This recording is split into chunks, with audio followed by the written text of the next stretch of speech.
Fire doesn't ask permission. It doesn't care if you're ready. And on that scorching August night in 1884, when lightning split the Wyoming sky and turned 10,000 acres into a death trap, Ella Hartley learned that survival isn't about being strong, it's about being found. What she didn't know was that the man thundering through those flames on a black stallion owned half the state, had buried his heart 6 feet deep, and was about to risk everything for a woman and child he'd never met. This is their story. Stay until the end and comment what city you're watching from. I want to see how far this tale travels. The heat arrived first. Not the fire itself, but the promise of it. A suffocating blanket of scorched air that pressed against Ella Hartley's cabin windows like an unwanted visitor demanding entry.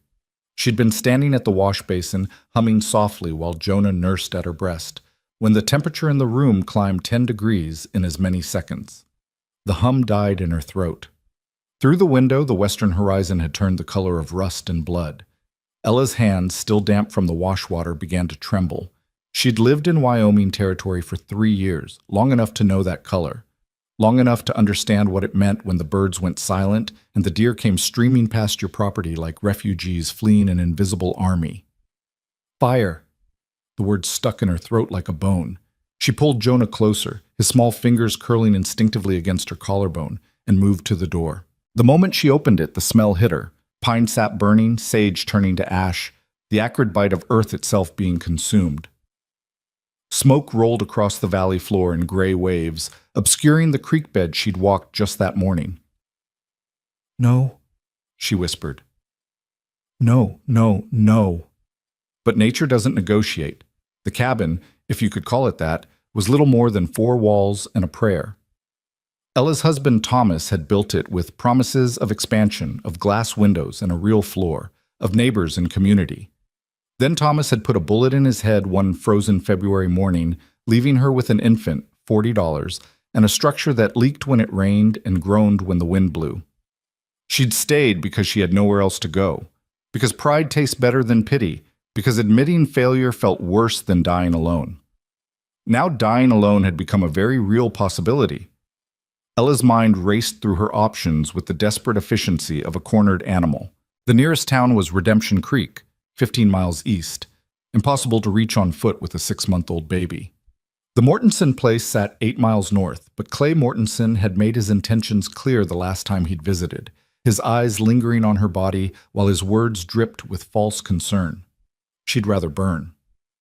The McGovern Ranch lay 6 miles south, but that meant crossing directly through the valley, straight into the fire's path. That left west, into the mountains, toward higher ground in the thin hope that elevation might spare her what flatland couldn't. Ella moved with mechanical precision, her fear compressed into action. She grabbed Thomas's wool coat from the peg, too large, too heavy, but it might protect Jonah from sparks. She filled her canteen from the bucket, stuffed 2 biscuits into her pocket, and wrapped Jonah in a cotton blanket that had belonged to his grandmother, a woman Ella had never met, but whose stitching might now save her grandson's life. She didn't take the photograph of her wedding day, didn't take the letters from her sister in Philadelphia, didn't take the Bible with her mother's maiden name inscribed inside the cover. Some things you save, some things you let burn. She kicked dirt over the stove fire, a laughable gesture given what approached, and stepped into the gathering dusk. The sun had disappeared behind a wall of smoke that rose thousands of feet into the atmosphere, turning afternoon into apocalypse. Ash fell like snow. In the distance, she could hear it now, a sound like rushing water, like a train that never stopped, like the earth breathing out everything it had held in. The fire was singing, and it was getting closer. Ella ran. Her bare feet, she'd forgotten shoes, forgotten everything except the weight of Jonah against her chest, pounded against hard-packed dirt that still held the day's heat. Thomas's coat flapped around her like broken wings. She clutched Jonah so tightly he began to whimper, and she forced herself to loosen her grip even as every instinct screamed to hold tighter, tighter, never let go. "Shh, baby," she gasped, though her voice came out strangled. "Shh, we're okay. We're okay, we're—" A pine tree 50 yards to her left exploded. That's what it looked like. Not catching fire, but detonating. The sap inside superheating until the trunk split down the middle and sent burning shrapnel spinning through the air. Ella screamed and dove sideways, curling around Jonah as embers landed in her hair, against her back, on the coat that now justified its cumbersome weight. She beat at her head with one hand while keeping the other locked around her son. The smell of burning hair joined the symphony of destruction around her. Jonah was crying now, full-throated wails that might have broken her heart if terror hadn't gotten there first. I know, I'm sorry, I'm so sorry. She scrambled to her feet and kept running, but the landscape had transformed. What had been familiar terrain, the path she'd walked 100 times to check the creek, the outcropping where she sometimes sat to watch the sunset, had become an alien world painted in orange and black. Smoke obscured everything beyond 20 feet.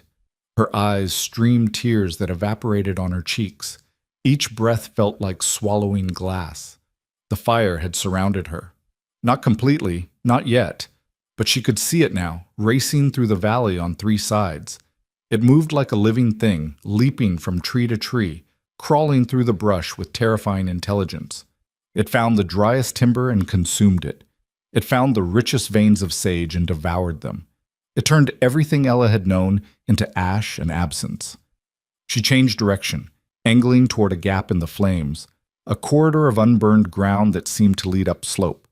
Her lungs burned. Her feet, already cut and bleeding from unseen rocks, left dark prints on the pale dirt. Jonah had stopped crying, which was somehow worse than the wailing. His small body had gone frighteningly still against her chest. "Stay with me," she chanted. "Stay with me, baby. Stay with me." The gap was closing. Ella could see it happening in real time, watching the fire advance from both sides like jaws preparing to snap shut. She had maybe 30 seconds to make it through, maybe less. She pushed her body beyond exhaustion, beyond reason, beyond anything she'd thought herself capable of. Her vision narrowed to tunnel focus. The world became distance and flame, and the diminishing space between them. 20 feet. 15. The heat grew so intense it felt liquid, like running through an oven filled with molten air. 10 feet. She could see through to the other side. Darker sky, less smoke. Safety was a sprint away. 5 feet. A dead pine, already burning at its base, chose that moment to fall. Ella saw it happening with dreamlike clarity. The trunk beginning to tilt, the burning crown swinging through space in a graceful arc that ended exactly where she needed to be. She tried to stop, to change direction, but momentum carried her forward. The tree fell across the gap with a sound like God's fist slamming a door. The corridor was gone. Ella stood frozen, Jonah pressed against her heart, surrounded by walls of flame on 4 sides. The smoke had thickened to the point where she couldn't see the sky. Couldn't see anything except fire and the small circle of ground beneath her feet. A patch of dirt maybe 10 feet across. An island in an ocean of destruction. This was where they would die. The knowledge arrived with strange calm. She'd fought. She'd tried. Some battles aren't meant to be won by the people fighting them. Ella sank to her knees, then sat, arranging herself against the trunk of a thick-barked pine that hadn't yet caught fire, though it would, soon. Everything would. She unwrapped Jonah enough to see his face. His eyes were closed, his breathing shallow but steady. Maybe the smoke would take him gently before the flames arrived. Maybe he wouldn't suffer. "I'm sorry," she whispered, pressing her lips to his forehead. "I'm so sorry, my sweet boy. I wanted to give you everything. I wanted—" Her voice broke. There was so much she'd wanted. A life. A future. A world where her son grew up to be a man, where he fell in love and built things and laughed until his belly hurt. She'd wanted to see him take his first steps, hear his first words, watch him discover the fierce joy of being alive. Instead, she'd given him 6 months and a death sentence. "Your daddy loved you," she said, though she wasn't sure it was true. Thomas had been too broken to love anyone by the end. "And I loved you so much. So much, Jonah. You were everything good I ever made." The fire crept closer. Ella closed her eyes and began to sing. A lullaby her own mother had sung, back when the world was safe and death was something that happened to other people. Her voice cracked on the high notes. Smoke turned her words to rasps, but she sang anyway because what else was there to do? How else could a mother send her baby into darkness except with a song? "Hush, little baby, don't say a word." The heat intensified until her skin felt like it was splitting. Mama's gonna buy you a mockingbird. She could hear the fire breathing, consuming, destroying everything it touched. And if that mockingbird don't sing, Jonah stirred against her chest. His small hand pressed against her collarbone, and she covered it with her own, one last touch, one last connection before they both turned to ash. Mama's gonna buy you a hooves. The sound punched through the fire's roar like a bullet through flesh, unmistakable, impossible, real. Ella's eyes snapped open. Through the smoke and shimmer of heat, she saw a shape materializing from the flames themselves. A horse, black as midnight, nostrils flaring, eyes rolling white with terror but still moving forward, still obeying the man on its back. And what a man! He sat the saddle like he'd been born there, like horse and rider were a single creature forged in some god's workshop. Tall, she could tell even mounted, with shoulders that blocked out the fire behind him. He wore a dark duster that sparked and smoldered in a dozen places. His hat was pulled low, shadowing a face she couldn't see clearly, but she didn't need to see his face to understand what was happening. Someone had ridden into hell to find her. The horse pulled up short of the burning pine that blocked the gap. The rider, moving with economical grace, pulled a rope from his saddle and swung it twice overhead before sending it sailing toward a thick branch that jutted from a nearby tree. The loop caught. He pulled it taut, testing the hold, then turned in the saddle to look directly at Ella. "Can you stand?" His voice carried despite the fire's roar, deep, rough, the kind of voice that expected to be obeyed because it had never learned to beg. Ella tried to answer, but no sound emerged. She nodded instead, shakily getting to her feet while keeping Jonah clutched against her. "Listen to me." He was already moving, pulling a second rope, this one with a broad loop at the end. "When I throw this, you're going to step into it and hold on. You understand? Don't drop the baby. Don't let go of the rope. Just hold on and trust the horse." Ella's voice cracked. "I can't." "You can." Not harsh, but absolute. "You're going to. 3 seconds. Ready?" He didn't wait for confirmation. The rope sailed through the air. Ella caught it clumsily, nearly dropping it before getting her foot through the loop. She pulled it up around her waist, shifting Jonah to free one hand while keeping the other locked around the rope. "Hold tight!" The rider spurred his horse forward. The rope snapped taut. Ella gasped as she was yanked off her feet and dragged across the ground. She tried to keep her body curved around Jonah, protecting him from the worst of it, but rocks and roots battered her back and legs. The burning pine they'd been trapped behind swept past in a blur of orange light. Then they were through the gap, impossibly, miraculously through, into clear air on the other side. The rider pulled his horse to a stop and was off the saddle before the animal had fully halted. He moved toward Ella with long strides, his duster falling open to reveal a simple work shirt, suspenders, and a gun belt that looked like it had seen considerable use. He knelt beside her, and Ella finally saw his face. Hard would be the first word. Weathered would be the second. He looked like he'd been carved from the same rock that made the mountains. All angles and severity, with a jaw that could break lesser men's fists and eyes the color of winter storms.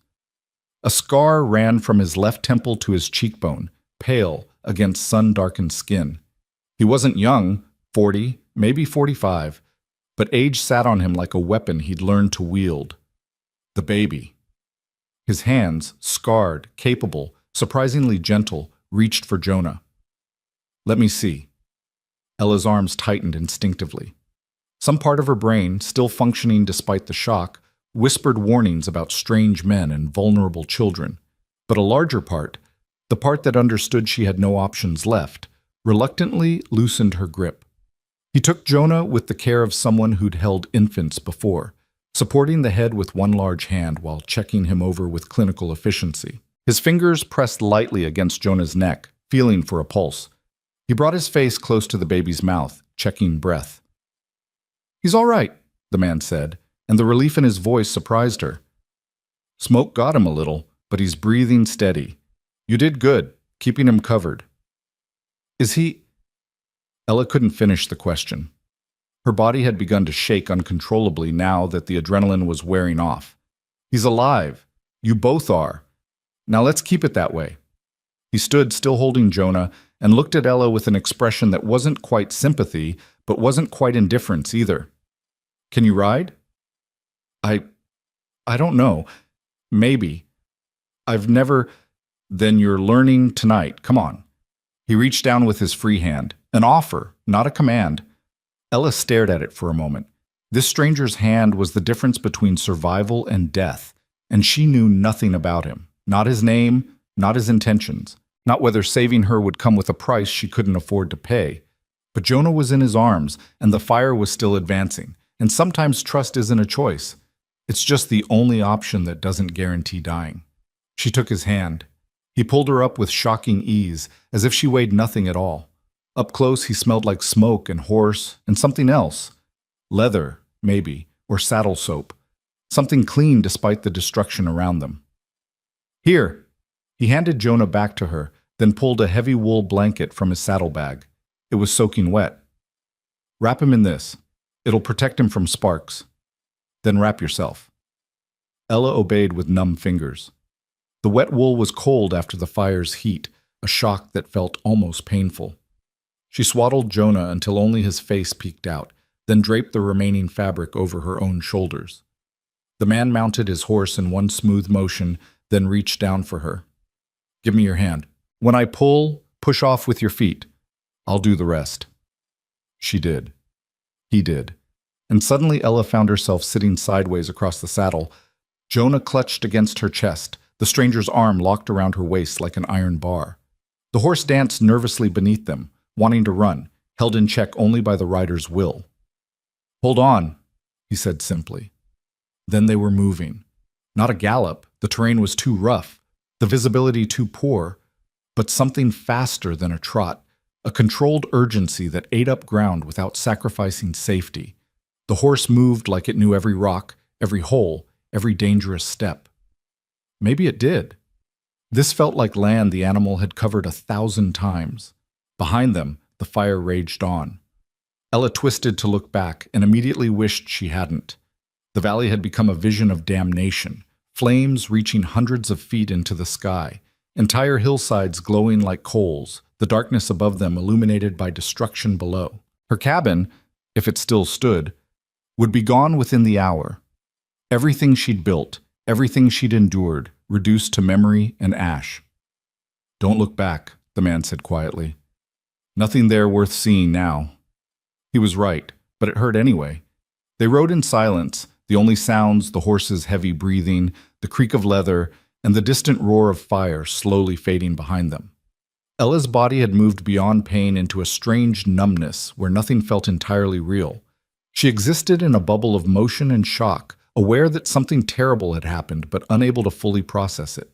The man's arm around her waist was the only solid thing in a world that had turned to smoke and confusion. After what might have been 20 minutes or 2 hours, time had lost all meaning. The landscape began to change. The air cleared, the ground leveled, and through the darkness ahead, Ella saw lights, not firelights, lamplights. The warm yellow glow of human habitation scattered across what appeared to be a massive compound. Buildings, plural, arranged with military precision, corrals filled with horses, barns that dwarfed her entire cabin. And at the center of it all, a house that could only be called a manor, 3 stories of timber and stone that spoke of wealth beyond anything Ella had imagined existed in Wyoming territory. Where are we? She whispered. Carter Ranch. He said it like that should mean something. When she didn't respond, he added, You're safe here, both of you. Carter. The name tickled something in her memory, stories overheard in Redemption Creek, gossip traded at the general store. Carter Ranch. Carter Land. The Carter name spoken with a mixture of respect and fear, attached to a man who supposedly owned half the territory and answered to no one. She turned her head to look at the stranger who'd saved her life. You're Rowan Carter. It wasn't a question, she knew. The way people had talked about him, like he was more legend than man, more force of nature than human being, suddenly made sense. Of course he'd ridden into fire. Men like him didn't die in fires. They bent fire to their will. I am, he confirmed, his voice giving nothing away. They crossed through a gate, elaborate ironwork bearing the letter C, and into the compound proper. Men emerged from the buildings, rushing forward with worry carved into their faces. Boss! One of them, grizzled, bow-legged, clearly the foreman, grabbed the horse's bridle. Jesus Christ, we thought you were dead. The fire. I'm fine. Rowan dismounted with that same fluid grace, then reached up for Ella. She's not. Get Doc Morrison. Now. Boss, Doc's in town dealing with... Then get him out of town. Rowan's voice didn't rise, but something in it made the foreman step back. This woman and her child just survived a wildfire. I want a doctor checking them within the hour. Make it happen. Yes, sir. The foreman took off at a run. Rowan lifted Ella down as carefully as he'd pulled her up. Her legs buckled the moment her feet touched ground. He caught her, shifting his grip to support her weight while keeping Jonah safe between them. Easy, he murmured. I've got you. I can walk, Ella protested weakly. Maybe, but you don't have to. He was already moving toward the house, carrying her like she weighed no more than the child in her arms. Save your strength for healing. The world tilted and swayed. Ella's vision began to tunnel, darkness creeping in from the edges. She fought it, but exhaustion and shock formed an alliance she couldn't defeat. Jonah, she managed to whisper, please don't. I won't. Rowan's voice followed her down into the darkness. I promise. You're both safe now. Ella wanted to believe him, wanted to trust that promises from strangers could be kept, that safety was something that existed beyond this moment. But trust was a luxury she'd lost long ago, buried in the same grave as her husband's broken dreams. Still, as consciousness slipped away, she found herself hoping, just a little, just enough, that maybe this time the promises would hold.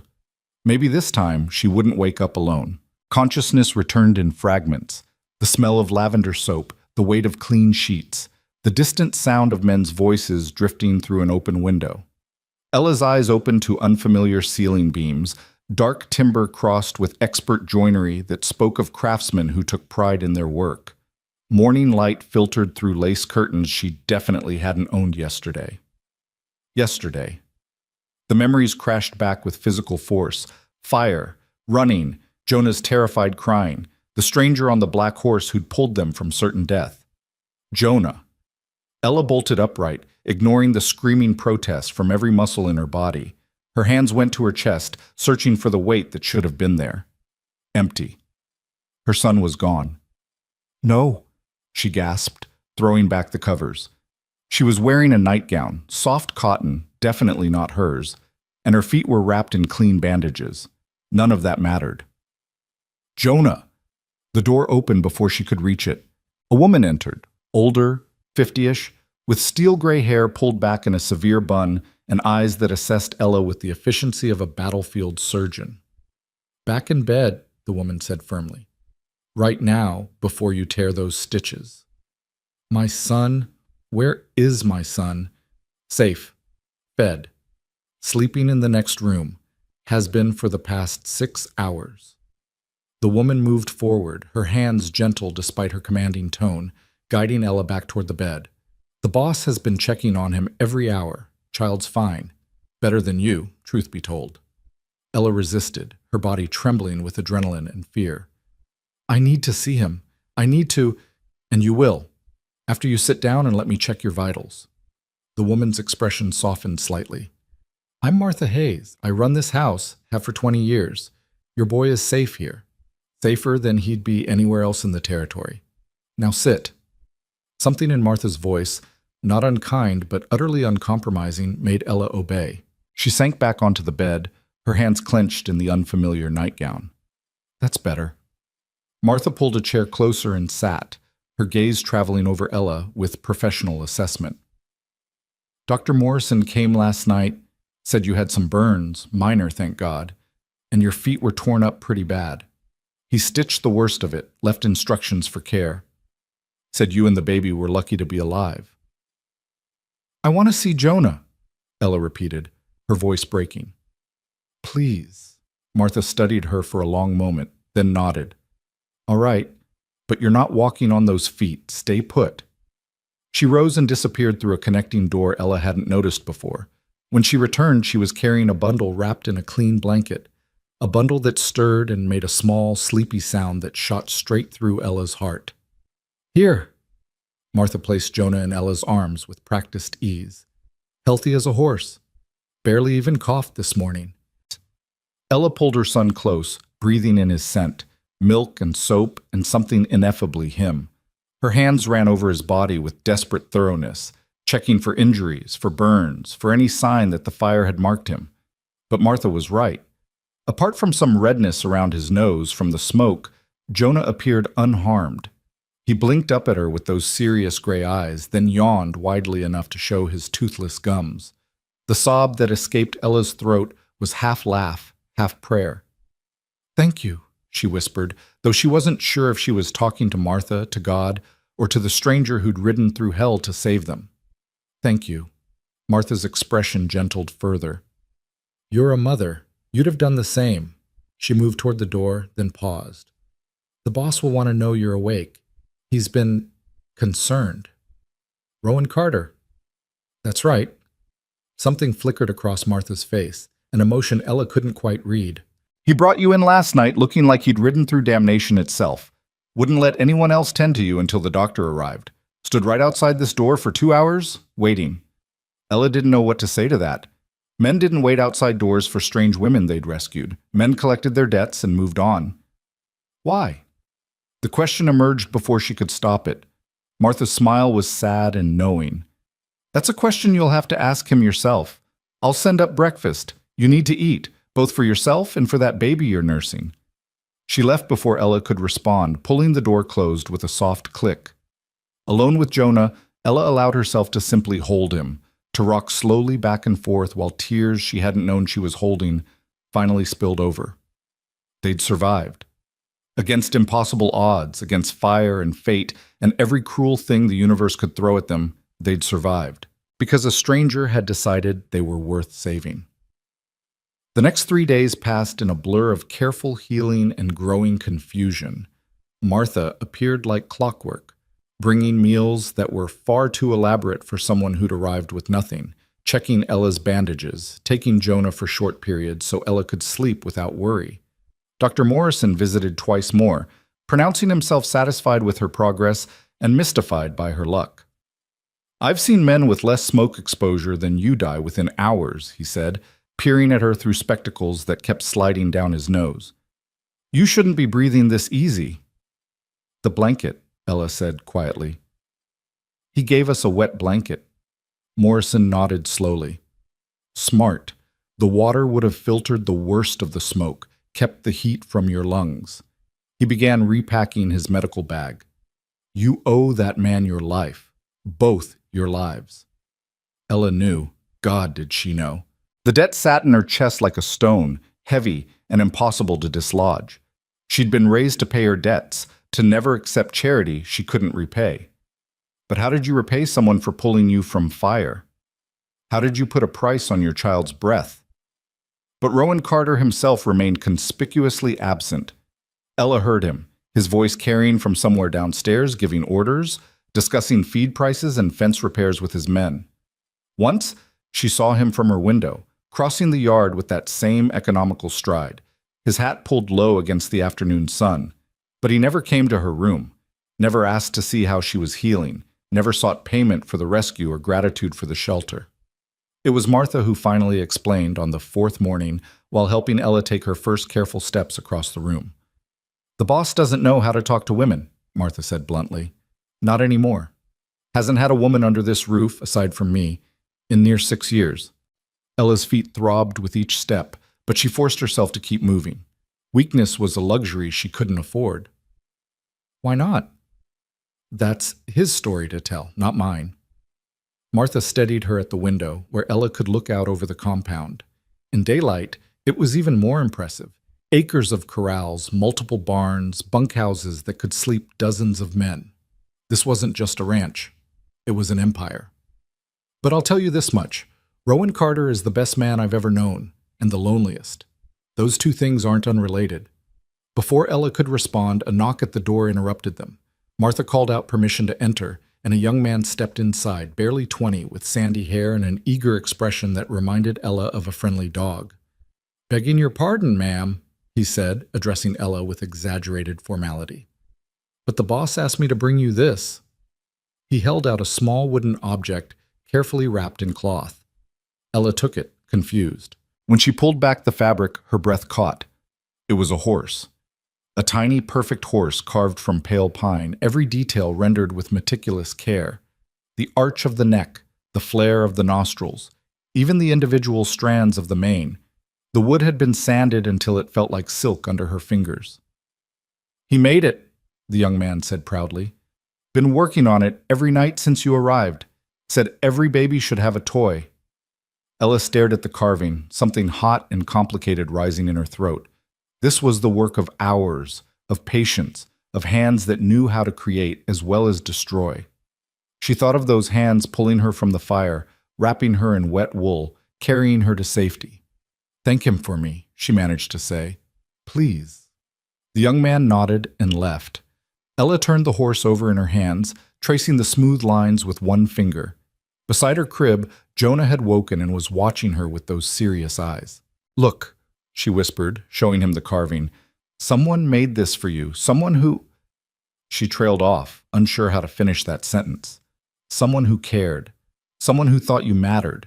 Someone who'd ridden into fire because your life had value. That night, Ella made a decision. She waited until the house had settled into evening quiet, until the sounds of men returning to the bunkhouse had faded, and the lamps in the windows had begun to wink out one by one. Then, moving carefully on her heeling feet, she made her way downstairs. Martha had shown her the layout of the house during one of her visits. Kitchen to the left, sitting room to the right, Rowan's study at the end of the hall. The study door was closed, but light showed beneath it. Ella raised her hand to knock, hesitated, then forced herself to follow through. 3 sharp raps that sounded too loud in the quiet house. "Come." She opened the door to find Rowan Carter sitting behind a massive oak desk, papers spread before him, an oil lamp casting harsh shadows across his already severe features. He looked up at her entrance, and for just a moment something flickered across his face, surprise maybe, or concern, before his expression settled back into careful neutrality. "Mrs. Hartley." He stood, a gesture of respect that felt oddly formal given that he'd carried her unconscious body through his house 4 days ago. "You shouldn't be walking yet." "I needed to thank you." Ella remained in the doorway, suddenly unsure. This man had saved her life, but she didn't know him. Didn't know if gratitude would be welcome or embarrassing. "For everything. The rescue, the doctor, the room, the—" She held up the carved horse. "This." Rowan's gaze dropped to the carving, and something in his expression shifted. "It's nothing, just wood." "It's not nothing." Ella stepped into the room, closing the door behind her. Propriety be damned, she owed this man honesty at the very least. "Mr. Carter, I have no money. No way to pay you back for what you've done. I lost everything in that fire. My home, my belongings, what little I had. So I can't repay you. But I want you to know—" Her voice cracked. "I want you to know that what you did, riding into that fire, saving us, it mattered. We matter. Because of you." Rowan stood very still, his hands braced on the desk, his eyes fixed on her face with uncomfortable intensity. When he finally spoke, his voice was rough. "You don't owe me anything." "I owe you everything." "No." He moved around the desk, and Ella forced herself not to step back even though every instinct screamed wariness. But he stopped a careful distance away, giving her space. "You survived because you fought. You kept that baby alive through smoke and fire because you refused to give up. I just provided transportation." The corner of Ella's mouth twitched despite everything. Very expensive transportation. Something that might have been a smile ghosted across Rowan's face, there and gone so fast she almost missed it. "The horse doesn't mind." Silence stretched between them, not quite comfortable but not hostile either. Ella studied the man who'd saved her life, really looking at him for the first time without fear or shock coloring her vision. The scar on his face was old, the kind that came from a knife, not an accident. His hands bore their own map of violence, knuckles that had been broken and healed wrong, scars across the palms that spoke of rope burns and barbed wire. This was a man who'd fought for everything he had. "Martha says you've been checking on Jonah," Ella said quietly. Rowan's jaw tightened almost imperceptibly. making sure he was breathing properly. Smoke can do damage you don't see right away. Every hour, she said. I couldn't sleep anyway. Why? The question emerged softer than she'd intended, more vulnerable. Why do you care? You don't know us. For a long moment, Rowan didn't answer. He turned away from her, moving to the window that looked out over his empire. When he spoke, his voice was so low she had to strain to hear it. I had a son once. Not by blood, but by choice. A boy who worked here on the ranch, maybe 14, 15 years old. Smart kid, quick with horses. Had a laugh that could make even the hardest men smile. He paused, his shoulders rigid. There was a fire. 3 years ago. Lightning strike, same as what got your place. The boy was in the south pasture, checking fences. By the time we realized how fast it was moving, he didn't finish. He didn't need to. I'm sorry, Ella whispered. I rode out looking for him, searched for 2 days, found his body near Copper Creek. He'd tried to outrun it. Rowan's reflection in the window was carved from stone. I've replayed that day 1,000 times. If I'd been faster, if I'd realized sooner, if I'd just been paying attention instead of focused on paperwork and profits, it wasn't your fault. Wasn't it? He turned back to her, and the pain in his eyes was raw enough to hurt. I owned the land. I employed the boy. I sent him out there alone. Whose fault was it, if not mine? Ella understood then. The hours spent checking on Jonah, the carved horse, the careful distance he maintained. This wasn't charity. This was penance. Mr. Carter. Rowan. Just Rowan. Rowan. The name felt strange on her tongue, too intimate for a man she barely knew. Saving us doesn't bring him back. I know. His voice was flat, empty. But it doesn't hurt either. What could she say to that? What words could possibly address the kind of guilt that made a man ride into fire chasing ghosts?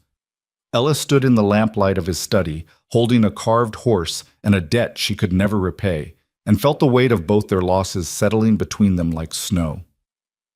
I should let you rest, Rowan said finally, moving back toward his desk. The walls were going up again, the vulnerability locked away behind that severe expression. Martha will have my hide if she knows I kept you standing this long. Wait. Ella didn't know what made her speak. What desperate instinct pushed the words out? Let me work for you. Rowan froze. What?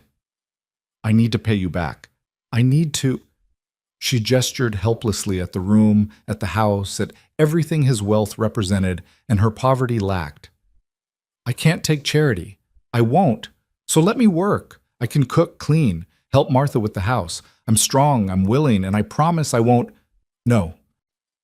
The word was absolute. Final. Ella felt something inside her chest crack.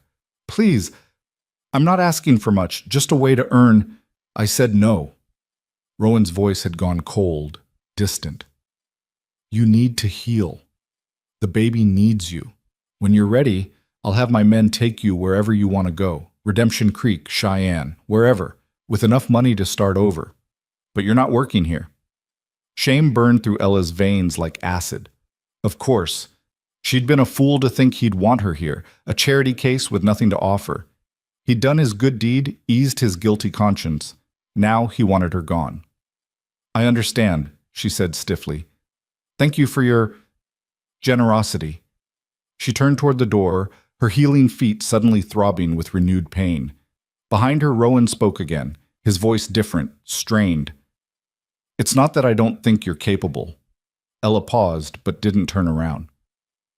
It's that you've already lost too much. And this place, he let out a slow breath. This place has a way of taking things from people. I won't be responsible for taking anything more from you. Ella did turn then, confusion overriding hurt. What are you talking about? But Rowan had already sat back down, his attention fixed on the papers before him with deliberate intensity. Good night, Mrs. Hartley. Martha will bring you breakfast in the morning. It was a dismissal. Ella recognized it, even if she didn't understand it. She left the study, closing the door with careful softness, and made her way back upstairs. In her borrowed room, Jonah slept peacefully in his makeshift crib, one tiny fist curled beside his cheek. Ella set the carved horse on the windowsill where moonlight could find it, then climbed back into bed. But sleep wouldn't come. Her mind kept replaying the conversation, trying to parse meaning from Rowan Carter's words. He'd saved them. He clearly cared, or cared enough to carve toys and check breathing every hour. But he also wanted them gone, because this place takes things from people. What did that mean? The answer came 3 mornings later, when Ella was strong enough to venture downstairs properly. She found Martha in the kitchen, up to her elbows in bread dough, and the older woman's face lit up at the sight of her. "Look at you walking without wincing. The boss will be pleased." "Will he?" Ella couldn't keep the skepticism from her voice. Martha's hands stilled in the dough. "He's been asking about you every morning, whether you slept, whether Jonah nursed well, whether the pain was manageable." She resumed kneading with renewed vigor.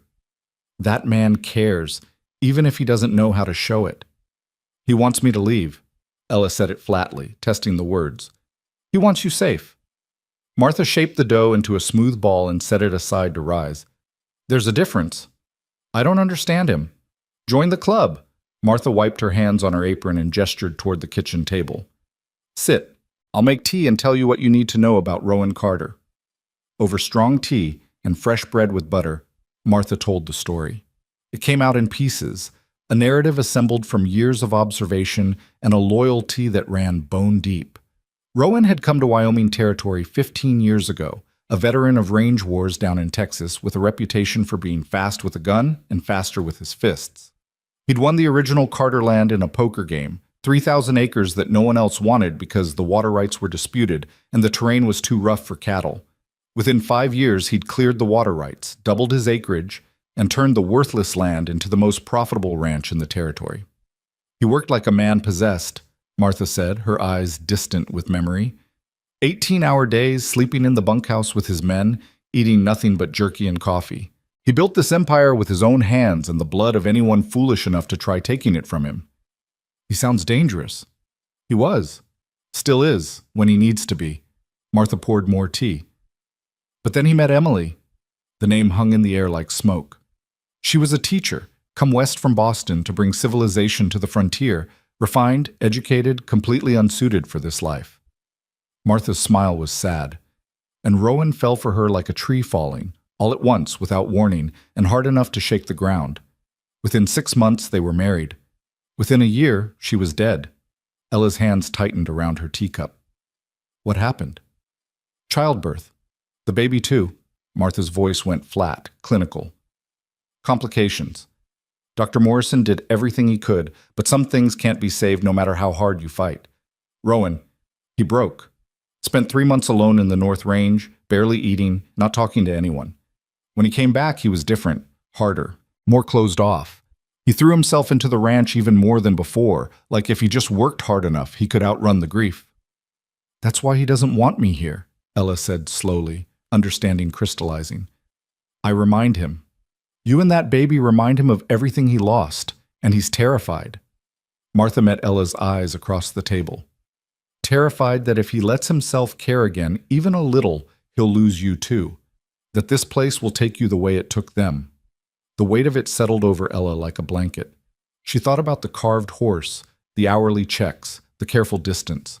Rowan Carter was trying to save them by pushing them away. "That's not fair to him," Ella said quietly.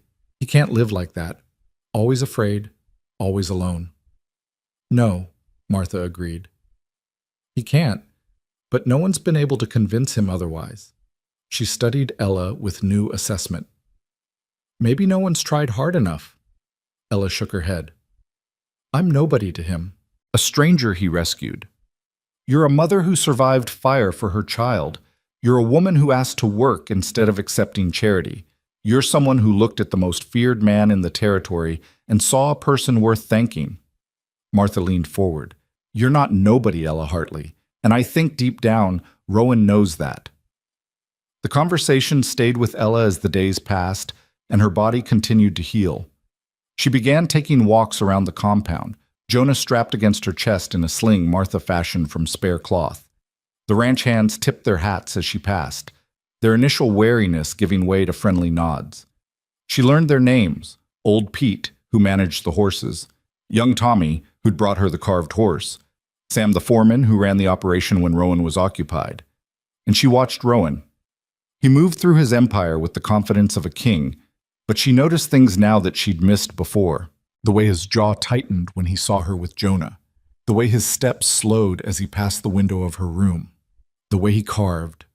Sitting on the porch in the evening, his knife moving with hypnotic precision, creating figures he never showed anyone. On the 8th night, Ella found him there, sitting in the darkness with a piece of pine and a sharp blade. She settled into the chair beside him without asking permission, Jonah asleep against her shoulder. "You're avoiding me," she said conversationally. Rowan's knife stilled. "I'm giving you space." "I don't want space. I want to understand." "There's nothing to understand. Martha told me about Emily." The knife slipped. Rowan cursed softly, bringing his thumb to his mouth where a thin line of blood welled. When he pulled it away, his expression was darker than the night around them. "Martha talks too much." "She cares about you. Someone should." Ella kept her voice gentle but firm. "You saved my life, Rowan. The least you can do is let me try to save yours." He laughed, a bitter, hollow sound. "I don't need saving." "Everyone needs saving from something. You're drowning in guilt and grief, and you're so afraid of losing anyone else that you won't let anyone get close enough to matter." She shifted Jonah to her other shoulder, feeling his warm weight, his steady breathing. "That's not living. That's just existing." "Existing is safer." "Safer for who? You're miserable." "I'm fine." "You're carving toys for my son in the dark and checking his breathing every hour like you're waiting for death to come claim him." Ella's voice cracked. "That's not fine. That's torture." Rowan stood abruptly, the chair scraping against wood. He moved to the porch railing, his back to her, his shoulders rigid with tension. "You should leave," he said finally. "As soon as you're able. I'll give you money, enough to set yourself up somewhere, buy a house, maybe start a business. You'll never have to worry about survival again. But you need to go." "Why?" "Because I can't—" He stopped, his hands gripping the railing hard enough that Ella heard wood creak. "I can't do this again. Can't care about someone and watch them leave. Can't let myself hope that maybe this time things will be different." Ella stood slowly, carefully, and moved to stand beside him. Not touching, but close enough that he could feel her presence. "I'm not asking you to hope," she said softly. "I'm just asking you to let us stay. Not forever. Just until we figure out where to go next. Let Jonah grow strong. Let me heal properly. And maybe," she swallowed hard, "maybe let yourself heal too." Rowan turned to look at her, and in the moonlight his face was all sharp angles and shadows. But his eyes, God, his eyes held so much pain it nearly broke her. "I don't know how," he whispered. "Then we'll figure it out together." It wasn't a declaration of love or a promise of forever. It was simply an offer, one damaged soul extending a hand to another in the darkness. Ella didn't know if he'd take it, didn't know if he could. But when Rowan's hand slowly, carefully covered hers on the railing, she felt something shift. Not hope, not yet, but maybe the possibility of hope. And sometimes that was enough to start healing. They stood together in the darkness, a widower and a widow, a man haunted by guilt and a woman with nothing left to lose. Behind them, the house glowed with lamplight. Around them, the prairie stretched endlessly toward the horizons they couldn't see. And between them, something fragile and unnamed began to grow. If you or someone you know is having a difficult time, free support is available. Find resources. The autumn weeks that followed moved with the slow rhythm of healing and careful trust. Ella established a routine that gave her purpose without overstepping the invisible boundaries Rowan had drawn around himself. She helped Martha in the kitchen each morning, learning to cook for a household of ranch hands who ate like they were preparing for winter hibernation. Her hands, soft from months of isolated cabin life, developed calluses from kneading bread and scrubbing cast iron. The work felt good, honest and uncomplicated in ways her life hadn't been for years. Jonah thrived in the ranch environment, growing plumper and more alert with each passing day. The carved horse became his constant companion, clutched in pudgy fists that were just learning to grasp.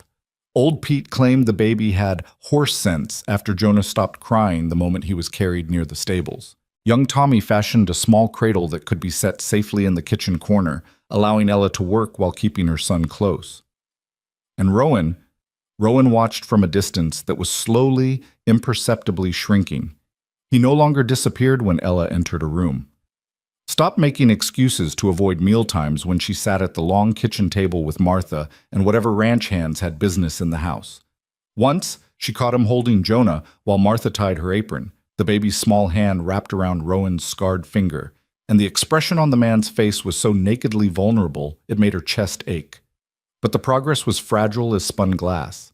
One wrong word, one moment of too much intimacy, and Rowan would retreat behind his walls for days.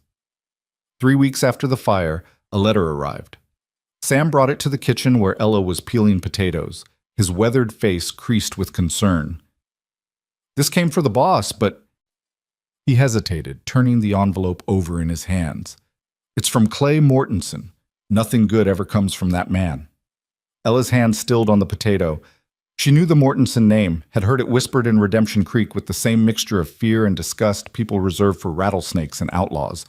Clay Mortensen owned the second largest spread in the territory, built his fortune on intimidation and legal manipulation, and had made his intentions toward her property clear in the months before the fire. "What does he want with Rowan?" "Nothing good," Sam repeated. He set the letter on the table like it might bite. "You should know, Mortensen's been sniffing around your old property. What's left of it?" Ella's stomach dropped. Why would he care? It's nothing but ash now. It's got water rights. Copper Creek runs right through it. Sam's expression was grim. "Water's worth more than gold out here, ma'am. And Mortensen's been trying to corner the Eastern Valley water for years. Your husband's claim was the last piece he didn't control." "Thomas is dead. Ella swallowed hard. "I can't hold a claim, can I?" "As his widow? Maybe. Depends on how the paperwork was filed, whether there's a will, lot of legal tangles." Sam scratched his jaw. "But Mortensen doesn't care about legal. He'll file his own claim, bribe whoever needs bribing, and have it sewn up before you can hire a lawyer, assuming you could afford one." "I can't." The admission burned. "I don't have anything." The boss would help, if you asked. But asking felt impossible. Rowan had already given so much, her life, shelter, safety, time for healing. How could she ask him to fight her legal battles too? How could she become more of a burden than she already was? The kitchen door banged open before she could respond. Rowan strode in with the purposeful energy that meant trouble, his face darker than thunderclouds. He grabbed the letter from the table without preamble, ripped it open, and read with a jaw so tight Ella could see the muscle jumping. "Son of a bitch," he said quietly. Martha looked up from the stove. "What does that snake want now?" "He's claiming Ella's property. Says as an unattached woman with no means of working the land, she's forfeited her rights. He's filed papers with the territorial office." Rowan crumpled the letter in his fist. "And he's invited me to discuss reasonable compensation for her loss." "That's not legal," Sam protested. "She's got 6 months to establish residence after—" "It's legal enough if you own the right judges." Rowan's eyes, when they found Ella's, were storm gray and furious. "He knows you're here. Knows you've got no money, no lawyer, no way to fight him. He's betting I won't get involved in someone else's property dispute." Ella's throat had gone dry. "You shouldn't. It's not your problem." "The hell it isn't." Rowan moved toward her with that predatory grace, and she found herself pressing back against the counter even though nothing in his posture threatened her. "That land is yours by right. Your husband died on it. You nearly died defending it. And Mortensen thinks he can just take it because you're a woman alone?" His voice had gone deadly soft. "No." "Rowan." She tried to make her voice steady, rational. "I appreciate what you're saying, but it's 40 acres of burned ground. It's not worth fighting over." "It's not about the land." He was close enough now that she could see the fury burning behind his careful control. "It's about Mortensen thinking he can take whatever he wants from whoever's too weak to stop him. It's about predators and prey, and I'll be damned before I let you be prey." Something in Ella's chest twisted painfully. "I'm not asking you to fight for me." "You don't have to ask." Rowan's hand came up, almost touching her face before he caught himself and let it drop. But I need you to let me. Please. The pleas nearly broke her. This man who commanded an empire, who bent weather and men to his will, was asking permission to protect her. Not taking, not assuming, asking.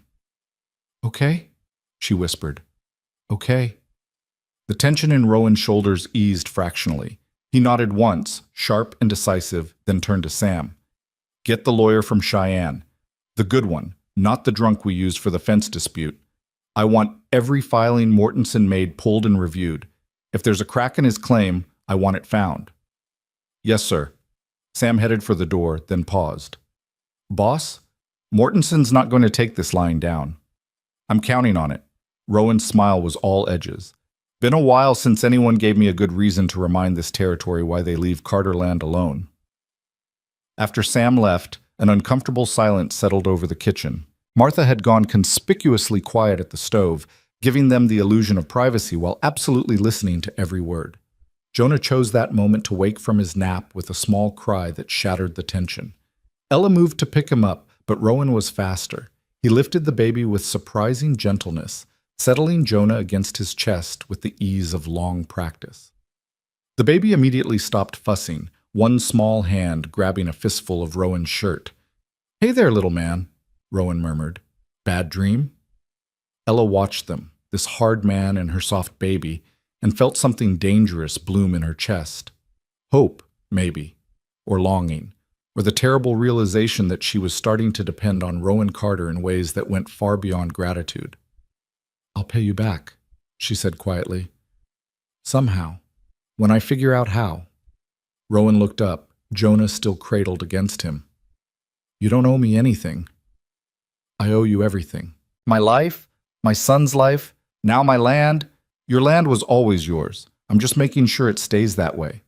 He shifted Jonah to his shoulder, patting the baby's back with automatic rhythm. Besides, taking on Mortensen's not exactly a hardship. Man's been asking for a reckoning for years. This isn't about your feud with him. Ella moved closer, needing him to understand. This is about me not being a charity case you need to rescue every time something goes wrong. Maybe I'm starting to think rescue isn't the worst thing I could do with my time. Rowan's voice had gone soft, almost wondering. Maybe having someone to protect is better than having no one at all. Before Ella could respond, before she could parse what exactly that meant, the sound of hooves thundering into the yard shattered the moment. Multiple riders, moving fast. Sam's voice rose in sharp challenge, followed by answering shouts. Rowan's entire demeanor changed in an instant. He handed Jonah to Ella with quick efficiency, his hand already moving to the gun belt he wore even inside his own house.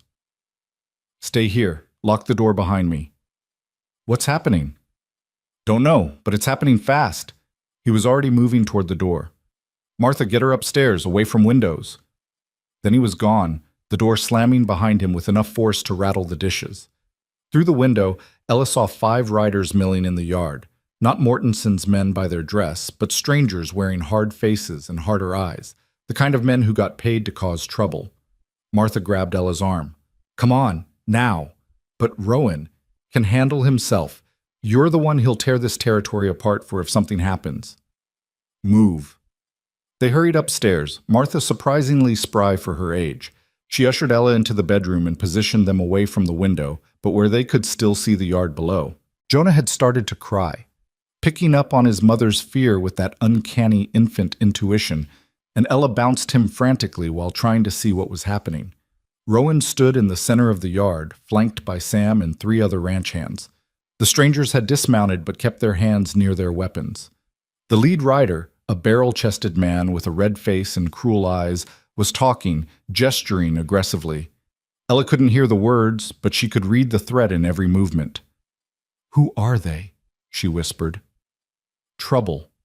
Martha's face was grim. The big one's Cutter Wade. Used to be a buffalo hunter before he killed them all. Now he hires out to whoever pays best. Her hands twisted in her apron. Mortensen must have sent them. But why? Rowan just got the letter an hour ago. Because Mortensen knows how Rowan will react. He sent the letter as a courtesy, letting Rowan know what's coming. And these men, Martha's voice dropped. These men are what's coming. In the yard, the conversation had escalated. Rowan's posture hadn't changed, still loose, still controlled, but something about him had shifted. He looked like violence, waiting for permission. One of the strangers made the mistake of stepping too close, and Rowan's hand moved to his gun with snake-strike speed. "Don't," Ella breathed. "Please don't." But the tension held without breaking. Whatever Rowan said made the stranger step back, hands raised in mock surrender. More words exchanged, heated but not lethal. Then the strangers were mounting up, Cutter Wade pointing one thick finger at Rowan in what looked like a promise. The riders left at the same unhurried pace they'd arrived, like men who'd accomplished their purpose and saw no need to rush. As soon as they cleared the gate, Rowan turned and strode back toward the house, his face carved from granite. Martha moved toward the door. "I'll go see—" "No." Ella surprised herself with the firmness in her voice. "Let me." She found Rowan in his study, standing at the window with his back to the door, both hands braced against the frame like he was holding up the wall or holding himself back from tearing it down. "You should be upstairs," he said without turning. "I should be wherever I decide to be." Ella closed the door softly. What did they want? To deliver a message from Mortensen. Very simple message. Rowan's voice was controlled to the point of brittleness. Leave your land claim alone or he'll make things difficult. Difficult how? The kind of difficult that ends with people getting hurt. Now he did turn, and the fury in his eyes made Ella's breath catch. He's threatening you, not directly. He's too smart for that. But the implication was clear. Drop the fight, or accidents might happen to the woman and baby staying on Carter Ranch. The words hit like a physical blow. Ella's arms tightened around Jonah instinctively. He can't, he can, and he will. Rowan crossed the room in 3 strides, stopping just short of touching her. Mortensen doesn't make threats he won't follow through on. And he knows the one thing I can't defend against is fear. Knows that if you're scared enough, you'll leave. And once you're gone, you're vulnerable. So what do? We? Rowan's laugh was bitter. There is no we. You pack up, take the money I'll give you, and disappear. Change your name, go back east, somewhere Mortensen can't reach you. Run away. Survive. His hands came up, hovering near her shoulders, but not quite touching, like he couldn't decide between pulling her close or pushing her away. I can protect you here, but only if you stay on this ranch. The moment you step off Carter land, you're exposed. And I can't, his voice cracked. I can't watch another person I care about die because of my pride. There it was, the admission he'd been avoiding for weeks. I care about. Past tense would have been safer, more distant, but present tense meant something. Meant this wasn't just about Emily or guilt or penance. This was about them. I'm not leaving, Ella said quietly. You have to. I won't. Ella, her name sounded like a prayer and a curse. Please, for Jonah, for yourself, just go. And let Mortensen win? Let him take my land, threaten my family, and face no consequences because running is easier than fighting? She shifted Jonah to one arm and reached up with her free hand to touch Rowan's face, the first time she'd deliberately touched him since that night on the porch. His skin was warm beneath her palm, rough with late-day stubble. You told me once that this place takes things from people, but maybe it's time to take something back. Rowan's hand came up to cover hers, pressing it against his cheek. His eyes closed briefly, and when they opened, the vulnerability there nearly destroyed her. I can't lose you, he whispered. I can't go through that again. Then don't lose. Fight. Ella's thumb traced the scar on his cheekbone. You said you wanted someone to protect. Well, here we are. Protect us by making sure Mortensen knows we're not prey. We're not victims. We're Carter Ranch, and we don't run. Something shifted in Rowan's expression, the fear giving way to something harder, more resolved. His other hand came up to cup her face, his thumb brushing across her cheekbone with devastating gentleness. You're asking me to start a war. I'm asking you to finish one. She held his gaze, letting him see her certainty. Mortensen started this when he came after a widow and her baby. All I'm asking is that you end it. For a long moment, Rowan just looked at her, really looked, like he was seeing her for the first time. Then, slowly, he nodded. All right, but we do this smart. No rushing in, no confrontations until we know what we're dealing with. His hands dropped from her face, and Ella felt the loss like cold water. And you stay on this property. No trips to town, no visits to what's left of your cabin, nothing. You and Jonah are safest here, where I can keep eyes on you every second. That's fine. More than fine. Ella had nowhere else she wanted to be. The next 3 days passed in tense preparation. The lawyer from Cheyenne arrived, a sharp-eyed woman named Catherine Wells, who took one look at Mortenson's claim and pronounced it aggressive but not airtight. She set up operations in the dining room, spreading papers and legal documents across the table while muttering about territorial jurisdiction and precedent challenges. Sam doubled the watch rotations, putting men on alert at all hours. The ranch took on a military atmosphere, weapons cleaned and ready, eyes constantly scanning the horizon, conversations conducted in low voices that stopped whenever Ella entered a room. And Rowan was everywhere and nowhere. He checked the perimeter himself each morning and evening, rode out with small groups of men on mysterious errands, spent hours in his study with Catherine reviewing strategy. But he also appeared in the kitchen at odd moments, watching Ella work with an intensity that made her hands shake. Brought her a new shawl when the nights turned cold. Carved a second horse for Jonah. This one smaller, smoother, perfect for tiny hands. On the third night, Ella woke to the sound of horses. Not the ranch horses in their corrals, but riders approaching fast and hard. She grabbed Jonah from his cradle and ran to the window in time to see torches, 4, 5, 6 of them, moving through the darkness toward the eastern pasture. Fire. The word stopped her heart. They were going to burn the ranch the way the wildfire had burned her cabin. Going to destroy everything Rowan had built, everyone he protected, all because he dared to defend her claim. She was pulling on clothes with frantic speed when the bedroom door burst open. Martha stood there, already dressed, her face grim. Come with me. Now. There's a root cellar under the kitchen, stone walls, reinforced door. You'll be safe there. What about Rowan, the men? Are handling it. Martha grabbed Ella's arm, propelling her toward the door. Your job is to keep that baby safe and not give the boss one more thing to worry about. Move. They made it to the kitchen just as the first gunshot cracked through the night. Jonah wailed, and Ella clutched him tighter while Martha hauled open a trap door hidden beneath a woven rug.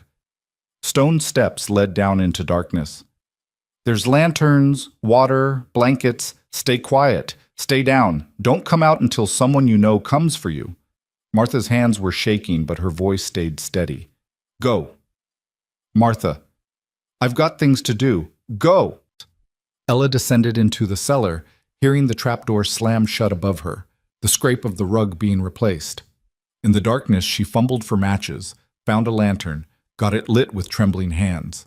The cellar was exactly as Martha described, small but sturdy, stocked with emergency supplies, a tomb or a sanctuary, depending on how the night ended. More gunshots, shouting, the thunder of hooves. Jonah screamed with the particular intensity that meant terror, and Ella paced the small space, bouncing him, singing through tears, trying to be brave for the baby who needed her whole when she felt broken into pieces. The minutes stretched into hours. The sounds of conflict faded but didn't disappear entirely. Ella strained to hear details through stone walls. Was that Rowan's voice? Sam's? Or strangers come to burn them all? Finally, when Jonah had cried himself into exhausted sleep and Ella had worn a path in the dirt floor, she heard it. Footsteps above, the scrape of the rug, the trapdoor lifting. Ella? Rowan's voice, rough and hoarse. You down there? Yes. She nearly sobbed with relief. Yes, we're here. His face appeared in the opening, illuminated by lamplight from above. He was covered in soot and dirt, his shirt torn, a fresh cut bleeding along his jaw. But he was alive. Whole. Real. Come on up. It's over. Ella climbed the steps awkwardly, hampered by Jonah's weight and her own shaking legs. Rowan reached down to help, his hand warm and solid around hers. When she emerged into the kitchen, she found it crowded with ranch hands, all bearing similar signs of conflict, but all standing, all breathing, all alive. What happened? Her voice came out smaller than she intended. Mortenson's men tried to fire the east barn. Sam spoke from near the stove, wrapping a bandage around his forearm. We were waiting for them, ran them off before they could light it. Anyone hurt? Nothing serious. They weren't expecting resistance. Sam's grin was fierce. Won't make that mistake twice. Rowan's hand was still wrapped around Ella's, and he seemed to realize it at the same moment she did. He let go quickly, stepping back, but his eyes never left her face. You all right? The baby? We're fine. Scared, but fine. Ella looked around at the assembled men, at the evidence of battle defended and won. Thank you. All of you. Don't thank us yet, Sam said grimly. This was just the first move. Mortenson's going to escalate. Let him. Rowan's voice carried the weight of absolute certainty. He wants to play this game. Will play. But he needs to understand something. His gaze swept the room, landing on each man in turn. This ranch protects its own, and Ella Hartley and her son are ours. Anyone who comes for them comes through every man here. Make sure that message reaches Mortenson. The men nodded, a murmur of agreement rippling through the kitchen. Ella felt something warm and terrifying bloom in her chest. Belonging, maybe. Or family. Or the dangerous realization that she'd stopped thinking of this place as temporary shelter and started thinking of it as home. The next morning brought a new development. Catherine Wells emerged from the dining room with papers in hand and triumph in her eyes. I found it, she announced. The loophole. Rowan looked up from his breakfast. Found what? Mortenson's claim is based on abandonment. Says Mrs. Hartley left the property undefended and therefore forfeited her rights. Catherine spread the documents across the table. But Wyoming territorial law requires 6 months of complete abandonment before land can be reclaimed. Mrs. Hartley's only been gone 3 weeks. And more importantly, she didn't abandon, she was forced to flee due to natural disaster, which has specific protections written into the homestead provisions. So the claim doesn't hold? Ella's heart hammered against her ribs. Not just that, I can file a counterclaim citing intimidation and harassment. Catherine's smile was sharp as broken glass. If I can prove Mortenson's men threatened you, which we can, given last night's attack, he's not just losing the claim, he's opening himself up to criminal charges. He'll deny everything, Sam said. Claim his men were acting independently. Probably, but it puts him on the defensive, forces him to explain why his hired guns keep showing up on Carter property making threats. Catherine gathered her papers with satisfaction. Even if nothing sticks criminally, the legal challenges will tie up his claim for months.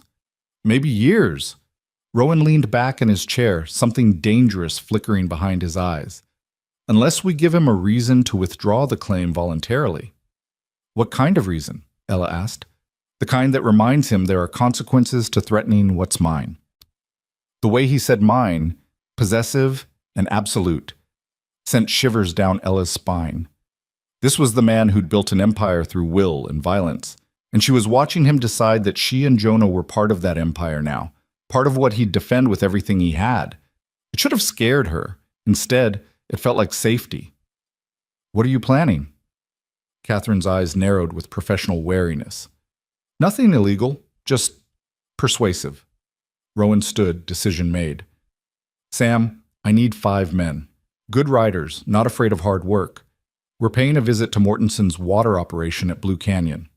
Sam's grin was feral. Sabotage? Renegotiation. Rowan's smile matched his foreman's. Mortenson's been running pipes from that canyon to his southern pastures for 2 years without proper permits. I've got copies of the territorial survey maps. If those pipes happen to be on land that's still technically open range. He shrugged. Well, that's a conversation he and I need to have. You're going to threaten his water supply, Ella understood with sudden clarity. Fight fire with fire. I'm going to remind him that empires are fragile things. Rowan moved toward her, and everyone else in the kitchen suddenly found reasons to be very interested in their breakfast, and that men who live in glass houses shouldn't throw stones or torches. He stopped in front of her, close enough that she had to tilt her head back to meet his eyes. Jonah, sensing adult tension, reached out from Ella's arms toward Rowan with grasping fingers. Without thinking, Rowan took the baby, settling him against his chest with practiced ease. "I'll be gone 2 days," he said quietly, his attention split between Ella and the child he held. "Maybe 3. Sam's in charge. You stay inside, stay armed. Don't take chances." "I don't know how to shoot." "Then Sam will teach you. Today." It wasn't a suggestion. "I won't have you defenseless if something happens while I'm gone." "Nothing's going to happen." "Probably not. But probably isn't certain, and I need certain." His free hand came up to touch her face, just a brief brush of fingers against her cheek, there and gone so fast she might have imagined it. "I need to know you can protect yourself and this boy if I'm not here." "Why?" Ella whispered. "Why does it matter so much?" Rowan looked at her for a long moment, Jonah contentedly grabbing fistfuls of his shirt, the morning light painting them all in shades of gold and shadow. When he spoke, his voice was low enough that only she could hear. "Because somewhere between pulling you out of that fire and watching you stand up to men who wanted you broken, I stopped seeing you as someone I saved and started seeing you as someone I can't live without. And that terrifies me more than any number of Mortenson's hired guns." He handed Jonah back to her with careful gentleness. "So you're going to learn to shoot, and I'm going to make sure Clay Mortenson understands that you're under Carter protection now. Permanently." He was gone before she could respond, striding out of the kitchen with Sam at his heels, already barking orders about supplies and weapons and travel plans. Ella stood frozen with Jonah in her arms, her heart hammering so hard she thought everyone must hear it. Martha materialized at her elbow, a knowing smile playing at her weathered face. "Well," the older woman said conversationally, "that's the most I've heard him say about his feelings in 6 years. You must be special." "I'm nobody special. You're special to him. That's what matters." Martha took Jonah gently, freeing Ella's shaking hands. "Now, you've got 2 days to learn to shoot before the boss gets back. I'd suggest you pay attention to Sam's lessons. That man may be rough around the edges, but he can put 6 bullets through a silver dollar at 50 paces. Ella nodded numbly, still processing Rowan's words. Someone I can't live without. How had she become that? How had a stranger who'd saved her from fire become someone whose absence made the world feel unsteady? But she knew the answer. It was in the carved horses and the hourly checks on Jonah's breathing. It was in the way Rowan looked at her like she was simultaneously his salvation and his doom. It was in the fact that he'd chosen to fight for her land, not because of justice or pride, but because letting her be threatened was unthinkable. Somewhere between survival and safety, between gratitude and trust, Ella Hartley had fallen for Rowan Carter. And judging by the fierce protectiveness burning in his eyes, by the way he held her baby like the child was his own, by his willingness to start a war rather than let her go, he'd fallen too. Now they just had to survive long enough to figure out what that meant. Sam proved to be a patient if demanding teacher. That afternoon, he set up targets in a clearing well away from the main buildings and handed Ella a revolver that felt impossibly heavy in her inexperienced hands. First rule, he said, positioning himself behind her to adjust her grip. Respect the weapon. It's not a toy. It's not a threat. It's a tool that does exactly one thing, and you need to be damn sure you want that thing done before you pull the trigger. Ella's hands trembled as she tried to hold the gun steady. I don't know if I can. Can't or won't. Sam's voice was firm but not unkind. Because if Mortenson's men come through that door while the boss is gone, you're going to have about 3 seconds to decide if you're willing to protect that baby. This isn't about being comfortable. It's about being capable. He was right. Ella thought about Jonah sleeping peacefully in the house, about Rowan riding into danger to protect them, about the men who'd tried to burn the barn with all of them inside. Fear was a luxury she couldn't afford. Show me again, she said, forcing steel into her voice. By sunset, her ears rang from the gunshots and her arms ached from the recoil, but she could hit a man-sized target 3 times out of 5 at close range. Not perfect, but enough. Sam pronounced her adequate for desperate circumstances, which Ella chose to take as a compliment. That night, she lay in bed listening to the unfamiliar silence of Rowan's absence. The house felt different without him in it, less solid somehow, as if his presence was part of the foundation. Martha had assured her the men would be fine, that Rowan had survived far worse than a confrontation with Clay Mortenson, But worry gnawed at Ella's stomach anyway. She'd come to depend on him. Worse, she'd come to need him. And need was dangerous for a woman who'd learned the hard way that everyone you needed eventually left. The first day passed with agonizing slowness. Ella threw herself into work, helping Martha with laundry and mending, playing with Jonah until the baby's giggles chased away some of her anxiety.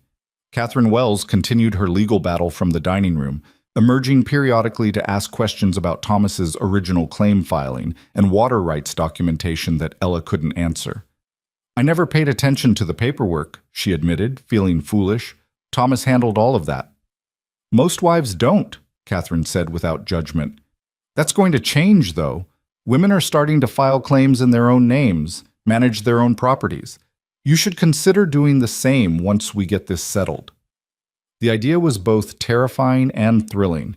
Ella had spent her entire adult life depending on men. Her father, then Thomas, now Rowan. What would it mean to depend only on herself? The second day brought rain, a cold, persistent drizzle that turned the yard to mud and kept everyone inside and restless.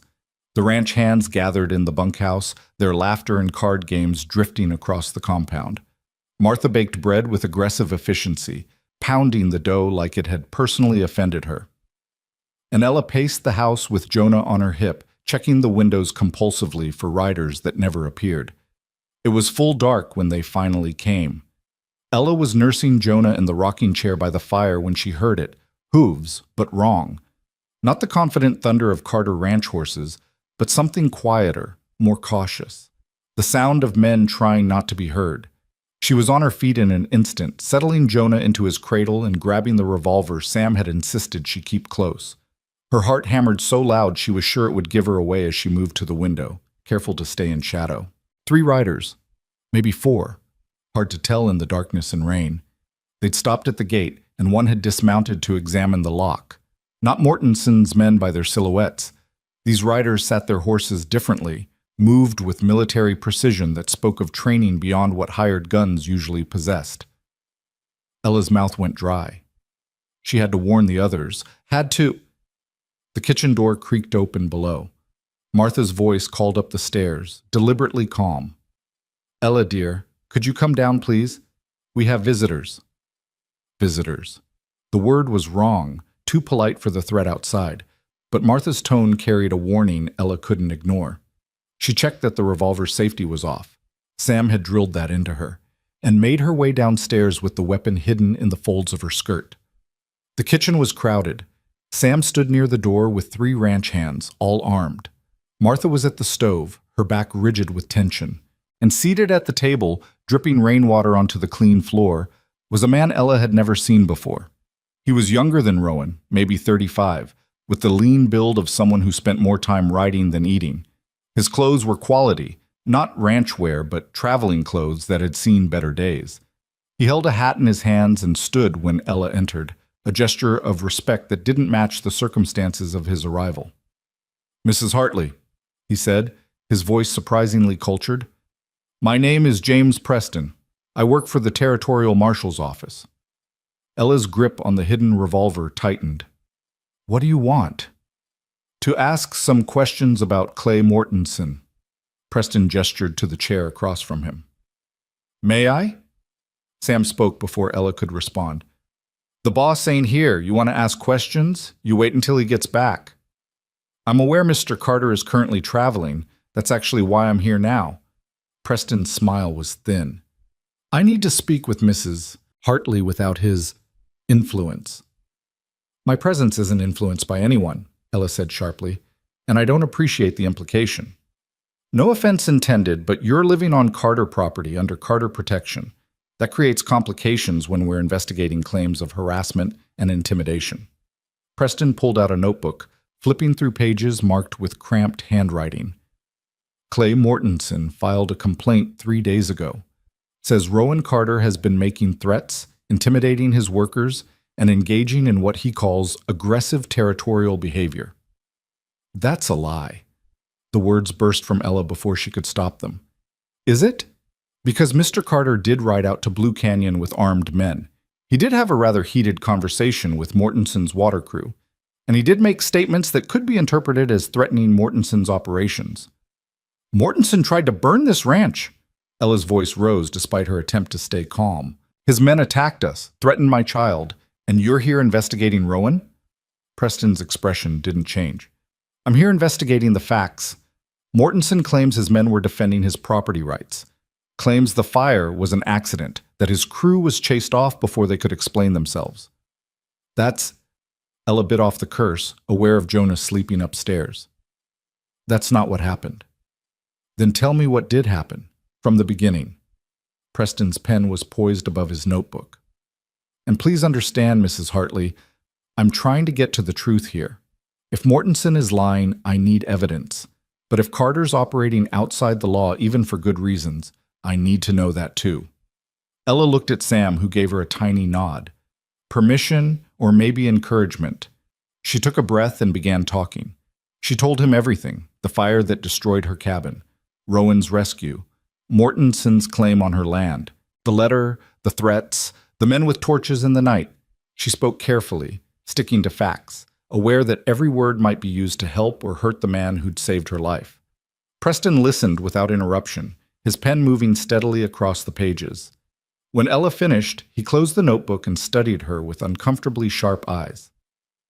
You care about him, he said. Not a question. That's not relevant to your investigation. It's relevant to your testimony. If there's a romantic relationship, it compromises your credibility as a witness. Heat flooded Ella's face. There is no relationship. Mr. Carter has been nothing but honorable. But you want there to be. Preston's smile was knowing. I'm not judging, Mrs. Hartley. God knows if a man pulled me from a fire and fought my battles, I'd probably feel something too. I just need to know where the facts end and the feelings begin. The facts, Ella said coldly, are that Clay Mortensen is a bully who preys on people weaker than himself, and Rowan Carter is a man who is willing to stand up to that bully when no one else would. If that makes him a criminal in your eyes, then your definition of justice is badly broken. Preston studied her for a long moment, then surprisingly smiled. Fair enough. For what it's worth, Mrs. Hartley, I don't think Carter's the villain here, but I have to follow the complaints I receive, even when they come from men like Mortensen. He stood, tucking the notebook into his jacket. I'll file my report. It'll note that you and multiple witnesses corroborate the threats and arson attempt. Should help your lawyer with the land claim. Will it stop Mortensen? That depends on Carter. Preston moved toward the door, then paused. Tell him when he gets back. Tell him I said the law's on his side this time. But there's a line between defending what's yours and becoming what you're fighting against. He needs to stay on the right side of it. After the marshal and his men rode off, Sam locked the door with particular emphasis. Boss ain't gonna like that the law came sniffing around while he was gone. Boss isn't here, Martha said tartly. Ella handled it just fine. But Ella wasn't sure she had. She replayed the conversation in her mind, wondering what she should have said differently, what details might matter. Preston had seemed sympathetic, but lawmen were trained to seem sympathetic while gathering evidence. What if she'd said something that could be used against Rowan? The worry carried her through a sleepless night and into the next morning. By noon, she was exhausted and jumpy, startling at every sound. Martha finally ordered her to take a nap, promising to watch Jonah and wake her if anything happened. Ella was climbing the stairs when she heard it. Horses again, but different this time. Familiar. She ran to the window, and her heart leaped at the sight of Rowan riding through the gate, Sam beside him, all 5 men accounted for, and apparently unharmed. She was down the stairs and out the door before she'd consciously decided to move, propriety forgotten in the rush of relief. Rowan dismounted as she reached him, and for a heartbeat they just stared at each other, this man and woman who'd become essential to one another without quite meaning to. You're back, Ella said stupidly. I'm back. Rowan's eyes traveled over her face like he was checking for damage. Everything all right here? Yes. No, the marshal came. She saw him stiffen, saw the instant calculation in his eyes. I talked to him, told him everything. He said the law's on your side. Some of the tension left Rowan's shoulders. Good. That's good. He handed his reins to young Tommy, never taking his eyes off Ella. We should talk. Inside. They walked to his study in silence, heavy with unspoken things. Once the door closed behind them, Rowan moved to the window, his usual position when he needed distance to think clearly. Mortensen withdrew his claim, he said abruptly. Signed papers this morning, filed them with the territorial office by noon. Your land is yours, free and clear. The words should have brought joy, relief, celebration. Instead, Ella felt strangely hollow. What did you do? Had a conversation. Rowan's voice was carefully neutral. Showed him some survey maps. Mentioned that his water pipes ran through territory he didn't actually own. Suggested that if he continued to harass people under my protection, those pipes might develop unfortunate leaks. You threatened him. I negotiated. Now he did turn to face her. There's a difference. Is there? The marshal said, I know what the marshal said. Preston's a good man, tries to do things by the book. But sometimes the book doesn't account for men like Mortensen who use legal systems as weapons. Rowan's jaw was tight. I did what needed doing. No one got hurt. Mortensen keeps his water. You keep your land. Everyone walks away intact. Except now he hates you even more. He already hated me. At least now he fears me too. Rowan moved closer, his expression softening slightly. Ella, this is how things work out here. The law only reaches so far. After that, it's will and strength and being willing to do what others won't. I know. And she did. She'd lived in Wyoming long enough to understand the brutal mathematics of frontier justice, but understanding didn't make it easier to accept. I don't want you becoming something you're not because of me. I became what I am long before I met you. His hand came up, tucking a loose strand of hair behind her ear with unexpected gentleness. You didn't make me hard. You're just making me remember what it feels like to have something worth being hard for. The words hit her like a physical blow, intimate and raw and more honest than anything he'd said before. Ella's breath caught, and she saw the exact moment Rowan realized what he'd revealed. He started to pull back, to retreat behind his walls, but she caught his hand before he could. Don't, she whispered. Don't run away. Not this time. Ella, you said you can't live without me. Do you remember? Right before you left. She stepped closer, closing the distance he'd tried to create. Did you mean it? Rowan's eyes were storm gray and full of things he clearly wasn't ready to say. You know I meant it. Then stop acting like I'm going to disappear if you let yourself care. Her free hand came up to rest against his chest, feeling the rapid hammer of his heart beneath her palm. I'm not Emily. I'm not fragile or breakable.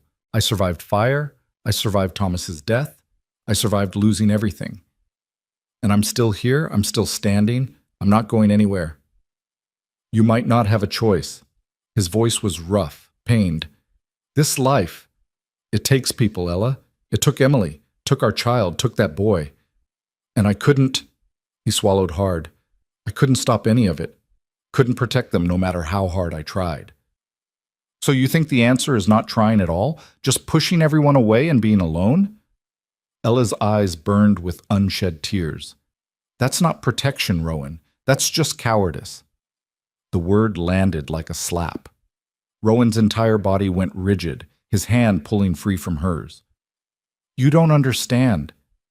I understand grief. I understand loss. My husband put a bullet in his head and left me with a baby and $40 to survive on. I understand feeling abandoned and broken and like the world is actively trying to destroy you. Her voice cracked. But I also understand that giving up on connection, on family, on love, that's just another way of dying. A slower way, maybe. But just as final.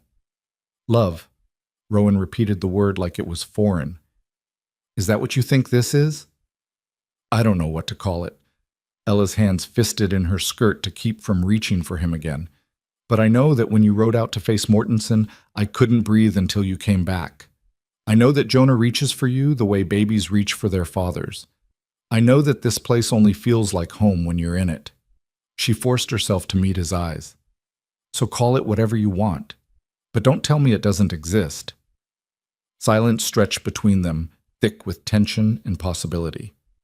Rowan looked at her like she was something miraculous and terrifying, like she'd just handed him salvation with one hand and damnation with the other.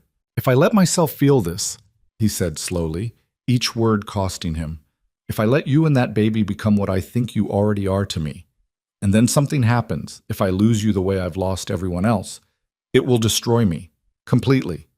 There won't be anything left to rebuild.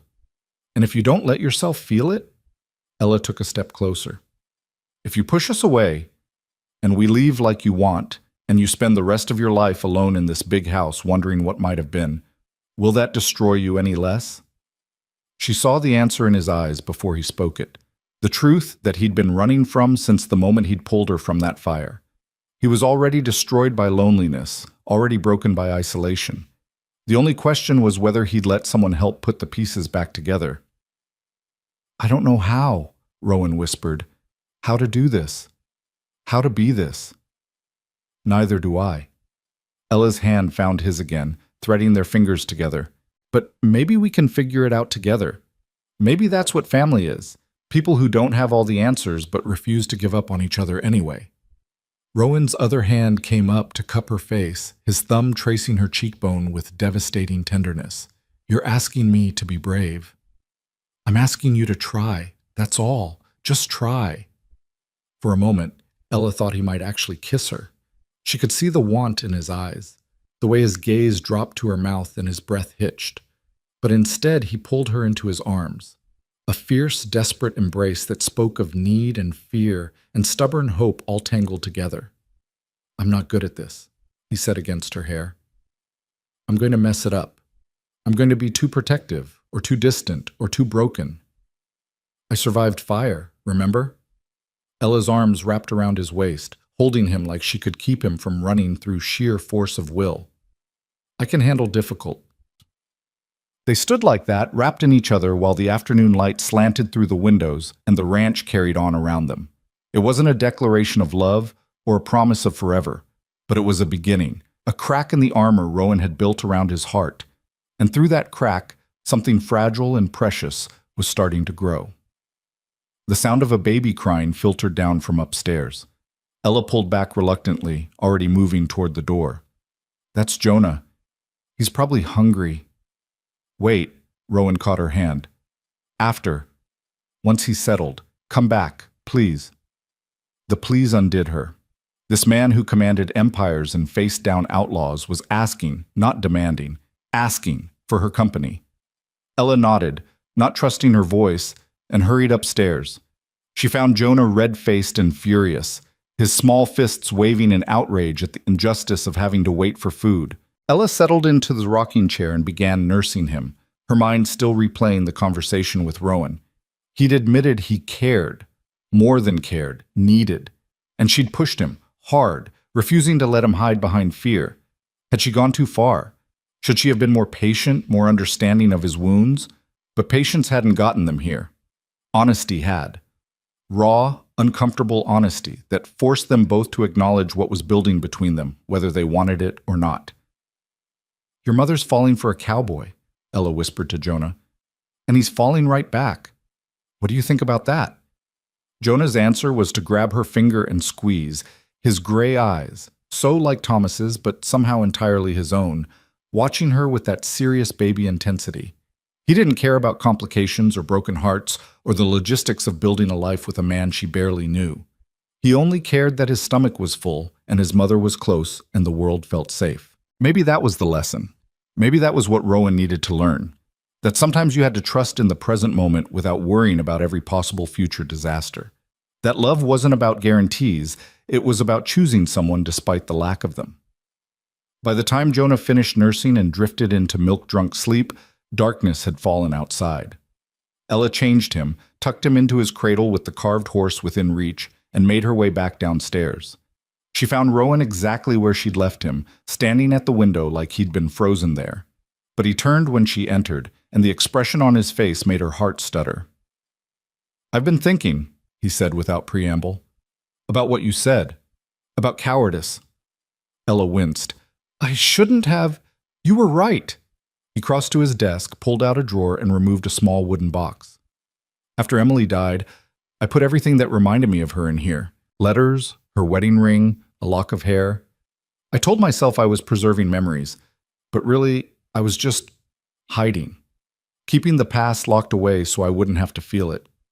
He opened the box and Ella saw papers, a delicate gold band, a faded ribbon, the detritus of a life that had ended too soon. I loved her, Rowan continued, his voice steady but strained. She was good and kind and completely unsuited for this harsh life, and I loved her anyway. And when she died, I blamed myself. For bringing her here, for getting her pregnant, for not having a better doctor, for not— He stopped, swallowed hard. For not being enough to keep her alive. Rowan, let me finish, please. He set the box down. I've carried that guilt for 6 years. Used it as armor, as an excuse to never risk feeling that kind of pain again. And you're right, it was cowardice. Not protecting myself, just refusing to live. Ella moved closer, drawn by the rawness in his voice. But then you fell into my life, Rowan said, meeting her eyes. You and that baby, trapped in fire, needing someone to pull you out. And for the first time in 6 years, I felt something other than guilt and anger. I felt necessary. Like maybe all the darkness had a purpose if it made me strong enough to save you. You did save us. And you're saving me right back. His hand reached for hers, tentative as a first touch. By refusing to let me hide. By pushing me to feel things I thought were dead. By looking at me and seeing someone worth believing in despite all evidence to the contrary. Ella's throat was tight. I see who you are, not who you think you are. Then see this. Rowan took a breath, and Ella knew whatever came next would change everything. I want you to stay. Not as a guest, not as someone I'm protecting. I want you here permanently. You and Jonah. I want— He faltered, searching for words. I want to try to be what you need. What he needs. A family. A home. Something real that isn't built on guilt or obligation. What is it built on? Ella whispered. Hope, maybe. Choice. Definitely. And whatever this thing is between us that terrifies me and makes me feel alive at the same time. His thumb traced circles on her palm. I'm not asking you to love me. I'm not even sure I know what that means anymore. But I'm asking you to stay. To give me time to remember how to be human instead of just hard. Ella studied his face, all sharp angles and old scars, eyes that had seen too much violence and not enough tenderness. This man who'd ridden through fire for her, who carved toys in the dark, who was offering her everything he had left to give. I'll stay, she said simply, on one condition. Wariness flickered across Rowan's expression. What condition? You stop trying to earn me. Stop thinking you have to prove you deserve us being here. She stepped closer, close enough to feel his warmth. We're not a debt to be repaid or a responsibility to shoulder. We're people who care about you, and you're allowed to care back without thinking it makes you weak. Something in Rowan's face cracked, the last of his defenses finally crumbling. He pulled her against him with sudden desperation, his arms wrapping around her like she might disappear if he didn't hold tight enough. I do care, he said against her hair. God help me. I care so much it scares me senseless. Good. Ella's arm circled his waist. Being scared means it matters. Means you're alive enough to lose something. They held each other while the house settled around them, and the ranch carried on its eternal rhythms. Somewhere upstairs, Jonah slept peacefully, secure in the knowledge that his mother was near. And in the study, two broken people began the slow, careful work of building something whole from their shattered pieces. It wasn't a fairy tale ending. There was no kiss, no dramatic declaration of eternal love. Just two people choosing each other despite fear, despite loss, despite every reason the world had given them to stay isolated and safe. But sometimes the best love stories aren't about perfection. They're about people who are brave enough to try anyway. The weeks that followed their conversation in the study transformed the ranch in ways both subtle and profound. Rowan didn't suddenly become soft or openly affectionate. That would have been contrary to his nature. But the walls he'd built around himself began developing doors, small openings that let Ella and Jonah slip through into spaces that had been locked for years. He started taking breakfast with them in the kitchen instead of eating alone in his study. Began carrying Jonah around the property in a sling Martha fashioned, pointing out horses and explaining ranch operations to a baby who gurgled and grabbed at his shirt buttons. Once, Ella found him sitting on the porch with Jonah asleep against his chest. One large hand curved protectively around the small body, and the expression on Rowan's face was so tender it made her eyes sting. But trust, once broken by loss, doesn't heal overnight. Rowan still checked on Jonah compulsively, still tensed whenever Ella left his sight for too long, still woke from nightmares he refused to discuss. The fear of losing them hadn't disappeared. It had just learned to coexist with hope. November brought the first serious snow, transforming the ranch into something otherworldly. Ella stood at her bedroom window one morning, watching white fall from gray skies, and realized with a start that she'd been at Carter Ranch for nearly 3 months. 3 months since the fire had destroyed everything she'd known. 3 months since a stranger on a black horse had pulled her from certain death. Except Rowan wasn't a stranger anymore. He was the man who carved toys for her son, who taught her to shoot and insisted she carry a weapon even though Mortenson's threats had faded to nothing, who looked at her across the dinner table with an intensity that made her forget how to breathe. The man she was falling in love with, if she was honest with herself. The realization should have terrified her. Thomas had been dead less than a year, and here she was developing feelings for another man. But Thomas had been broken long before he died, had stopped being a husband in any meaningful sense months before he pulled that trigger. Grief for what he'd been competed with relief that she'd survived what he'd become. And Rowan was nothing like Thomas. Where her husband had been weak and bitter, Rowan was strong and steadfast. Where Thomas had blamed the world for his failures, Rowan took responsibility for everything, sometimes too much responsibility, carrying guilt that wasn't his to bear. "You're thinking too loud." Ella startled, turning to find Martha in the doorway with an armful of clean linens. The older woman's knowing smile suggested she'd read every thought on Ella's face. "Just watching the snow," Ella said too quickly. "Mm-hmm. And I'm just delivering sheets." Martha set the linens on the bed. "You know, the boss has been different since you came. Lighter. Like he's remembering what it feels like to be alive instead of just surviving." "Martha, I'm not prying. Well, maybe a little." Martha's expression softened. "But I've known that man for 20 years. Watched him build this empire. Watched him fall in love. Watched him break when he lost everything. And I've watched him these past 3 months with you and that baby. And I see something I haven't seen in 6 years." "What's that?" "Hope." Martha moved to the window, standing beside Ella to watch the snowfall. "He's hoping again. Letting himself imagine a future that isn't just duty and loneliness. That's because of you." "I'm not sure that's fair to him," Ella said quietly, "putting that kind of expectation on what we are." "And what are you?" The question hung in the air. Ella didn't have an answer. They weren't courting, not formally. But they weren't just friends either. They existed in some undefined space between gratitude and affection, between protection and partnership.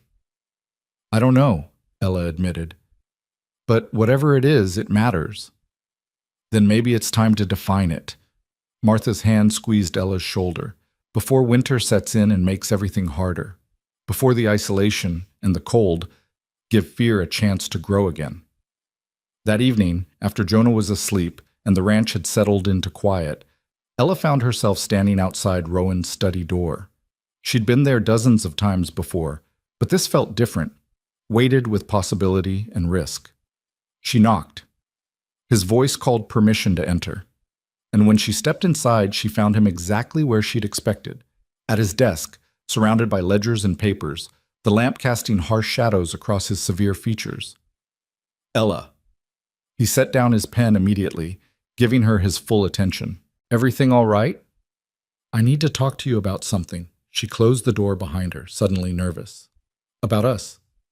Rowan's expression became carefully neutral. "All right. We never discussed what happens next, after winter, after—" She gestured helplessly. "After we figure out what this is. What do you want to happen?" His voice was steady, but she could see tension in his shoulders.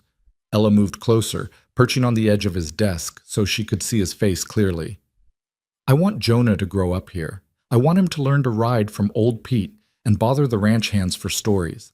I want him to run wild in these fields and learn what it means to build something with your own hands." "He can have that," Rowan said immediately. "I already told you. This is your home for as long as you want it." "But what about me?" The question emerged softer than she'd intended. "What do you want for me, Rowan?" He looked at her for a long moment, and she watched him wrestle with words that clearly didn't come easy. When he finally spoke, his voice was rough. "I want you to be happy, safe. I want you to have choices instead of just survival. I want—" He stopped, swallowed hard. "I want you to stay, not because you need to, but because you want to. Because being here with me is better than being anywhere else." "It is better," Ella said simply. "That's what I'm trying to tell you." Something flickered in Rowan's eyes, surprise maybe, or cautious hope. "Even though I'm difficult? Even though I'm still learning how to be around people without pushing them away?" "Even though." She reached out, her hand covering his on the desk. "But I need to know what we're building toward. Are we just coexisting? Or is this something more?" Rowan turned his hand over, threading their fingers together. "I'm not good with words, not the pretty ones anyway, but I can show you." He stood, pulling her gently to her feet, and walked to a cabinet in the corner of his study. From inside, he retrieved a wooden box, different from the one that held Emily's things, newer and less worn. "I've been working on this," he said, setting the box on the desk and opening it carefully, "since about 2 weeks after you arrived. Wasn't sure I'd ever show you, but—" He trailed off, gesturing for her to look. Inside the box were documents, legal papers, meticulously organized and annotated in Rowan's precise handwriting. Ella picked up the first one, her hands trembling slightly as she recognized what she was seeing: a deed. To her property, the burned cabin, the 40 acres, the water rights. But this deed listed her as sole owner, with all the legal language necessary to ensure no one could contest it. Beneath that was another document, a trust fund established in Jonah's name, funded with enough money to ensure his education and future regardless of what happened. And beneath that, most surprising of all, was a contract transferring ownership of 50 acres of prime Carter ranch land into Ella's name. No conditions, no stipulations, just legal title to property worth more money than she'd see in 3 lifetimes. "Rowan, I can't," her voice caught. "This is too much." "It's not enough." He moved to stand beside her, his shoulder brushing hers. "Your land gives you independence. The trust gives Jonah security. And the ranch land," he paused, "that gives you power. Real power. Not just the kind that comes from being under someone's protection.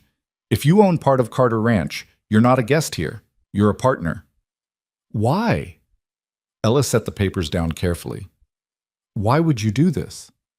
"Because I need you to know you have choices." Rowan turned to face her fully. "If you stay here, if we try to build something together, I need you to do it freely. Not because you're trapped or dependent or grateful, but because it's what you actually want. And if I want to leave, if I take all this and walk away—" Pain flickered across his face, but his voice stayed steady. "Then you leave. And I'll know that at least I gave you the means to choose your own life." Ella studied him. This man who was giving her everything while asking for nothing in return, who was so terrified of trapping her that he'd rather lose her than see her stay out of obligation. The gesture was so fundamentally Rowan, so perfectly aligned with who he was beneath all the hardness and fear. "You're an idiot," she said softly. Rowan blinked. "What?" "A beautiful, noble, self-sacrificing idiot." She moved closer, close enough to feel his warmth. "You think giving me the means to leave will somehow protect your heart when I stay? You think I don't see what you're really doing here?" "And what am I doing?" "Showing me that you love me without having to say the words out loud." Ella's hand came up to rest against his chest, feeling his heart hammer beneath her palm. "Because you're scared that if you say it, if you make it real, fate will take it away again." Rowan's jaw tightened. "Maybe I am. Then I'll say it first." Ella took a breath, diving into the deep end without knowing if he'd follow. "I love you, Rowan Carter. Not because you saved my life or gave me shelter or fought my battles, but because you're good and broken and trying so damn hard to be better. Because you hold my son like he's made of light, Because you carved a horse in the dark and thought I wouldn't understand what that meant. Ella, I love you, she repeated, needing him to hear it, to believe it. And I'm staying, not because of deeds or money or security, but because being with you feels like home in a way nothing else ever has. Because when you're gone, the world feels less solid. Because you make me want to be brave enough to try again. Rowan stood frozen, his expression raw and overwhelmed. Then slowly, his hands came up to frame her face with devastating gentleness. I don't deserve you, he whispered. Probably not, but you're getting me anyway. Ella smiled through the tears blurring her vision. So you might as well get used to it. And finally, Rowan Carter let himself do what he'd been wanting to since the moment she'd walked into his study weeks ago. He kissed her. It wasn't gentle or tentative. It was the kiss of a man who'd been starving and had just been offered sustenance, desperate and claiming and full of emotions he still couldn't name. Ella responded in kind, her hands fisting in his shirt, pulling him closer while he held her like she might disappear if his grip loosened. When they finally broke apart, both breathing hard, Rowan rested his forehead against hers. I love you too, he said, the words rough and unpracticed but absolutely sincere. I've loved you since I pulled you from that fire, and you looked at me like I was salvation instead of just another hard man. I didn't know how to let myself feel it. And now? Now I'm terrified and hopeful and alive, and it's all your fault. His thumb traced her lower lip. Stay with me. Not as a guest, not as someone I'm protecting. Stay with me as my partner, my wife, if you'll have me. The proposal was characteristically graceless, delivered with all the romance of a business negotiation. But Ella heard what he wasn't saying, the plea beneath the words, the vulnerability of a man who'd sworn never to risk his heart again offering it up anyway. Yes, she said simply. Yes, I'll marry you. Rowan's relief was palpable. He kissed her again, softer this time, almost reverent. And when he pulled back, there was something in his eyes she'd never seen before. Joy, pure and uncomplicated. We should probably tell people, Ella said, suddenly aware they were standing in his study, kissing like teenagers. Probably. Though Martha's probably already planning the wedding. He was right. When they emerged from the study hand in hand, they found Martha sitting at the kitchen table with a knowing smile and a pot of tea. About time, the older woman said simply. I'll start making lists in the morning. The wedding happened 6 weeks later, delayed only by the practical considerations of winter weather and legal paperwork. Catherine Wells handled the documentation with professional efficiency, ensuring that Ella's legal status was ironclad before the ceremony. The deeds were filed, the trust established, and every possible protection put in place. But the wedding itself was nothing like the formal affair Ella had endured with Thomas. This was a ranch wedding, held in the barn because the chapel in Redemption Creek seemed too small, too constraining for what they were celebrating. Old Pete strung lanterns from the rafters while young Tommy and the other hands arranged hay bales for seating. Martha cooked for 3 days straight, producing mountains of food that would feed everyone on the ranch and half the territory besides. The morning of the ceremony, Ella stood in her borrowed bedroom, soon to be their bedroom, wearing a simple dress Martha had altered from her own wedding gown. It was pale blue instead of white, practical but beautiful, with delicate embroidery at the cuffs that must have taken hours.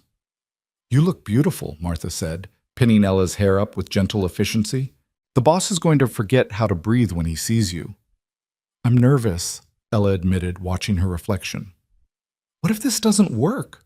What if we're moving too fast? You survived a fire together. You fought off claim jumpers. You've already seen each other at your worst and decided to stay anyway. Martha set down the pins and turned Ella to face her. That's more foundation than most marriages start with. The rest is just choosing each other every day, even when it's hard, especially when it's hard. A knock at the door interrupted them. Sam poked his head in, looking uncomfortable in his formal clothes. Mrs. Hartley, the boss sent me to... Well, he wanted me to ask if you... Sam trailed off, clearly embarrassed. He wants to make sure you're still willing, that you haven't changed your mind. Ella's heart squeezed. Of course Rowan would send someone to check. Of course his fear would manifest as giving her one last exit, one final chance to run. Tell him, she said clearly, that if he's not at that altar in 10 minutes, I'm coming to drag him there myself. Sam grinned and disappeared. Martha chuckled while pinning a simple wreath of winter greens in Ella's hair. That man is going to spend the rest of his life waiting for you to realize you could do better. Your job is to keep proving him wrong. The walk to the barn felt surreal. The sun was setting, painting the snow-covered landscape in shades of pink and gold.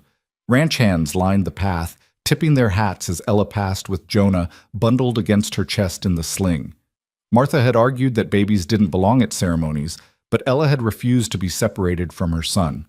He was part of this, part of the family they were building. The barn doors opened to reveal a space transformed. Lantern light glowed golden, warming the cold air. Hay bales were arranged in rows filled with ranch hands and their families, plus the scattered neighbors who'd made the journey despite the snow. And at the front, standing with the circuit preacher who visited quarterly, was Rowan. He wore dark clothes, formal by ranch standards, and his hair was slicked back in a way that suggested Martha had terrorized him into submission. But his eyes, God, his eyes when they found her, held everything he still struggled to say out loud. Love and fear and fierce determination all tangled together. Ella walked down the makeshift aisle with her head high, aware that everyone was watching but only caring about the man waiting for her. When she reached him, Rowan's hand came up to touch Jonah's head gently before taking her hand. "You came," he said quietly, for her ears only. "Did you really think I wouldn't? Part of me has been waiting for you to realize what a bad bet I am. Then that part of you is about to be disappointed." Ella squeezed his hand. "I'm here, Rowan. I'm staying. Get used to it." The preacher cleared his throat, clearly amused by their whispered conversation. "Shall we begin?" The ceremony was brief and practical, befitting a frontier wedding. No lengthy sermons about obedience or submission, just simple vows about partnership and commitment, about choosing each other through whatever came next. When the preacher asked if Rowan would take Ella as his wife, his "I do" was so fierce it carried to the rafters. And when he asked Ella the same question, she answered clearly, "I will, absolutely and without reservation." The kiss that sealed their marriage was appropriate for public consumption, brief and chaste, and nothing like the desperate kisses they'd shared in private. But the promise behind it was clear. This was a beginning, not an ending, the start of something they'd build together, day by difficult day. The celebration that followed was joyous and chaotic. The barn filled with music from a fiddle player old Pete had rustled up from somewhere. Food appeared on long tables. Martha's roast beef and fresh bread, pies and cakes contributed by neighboring ranches, and enough whiskey to warm everyone against the cold. Ranch hands danced with neighbors' daughters, while Rowan and Ella were toasted and teased in equal measure. Through it all, Jonah watched everything with wide eyes, eventually falling asleep against Rowan's chest while the celebration continued around them. And Ella, watching her new husband hold her son with such casual tenderness, felt something settle deep in her chest. This was right.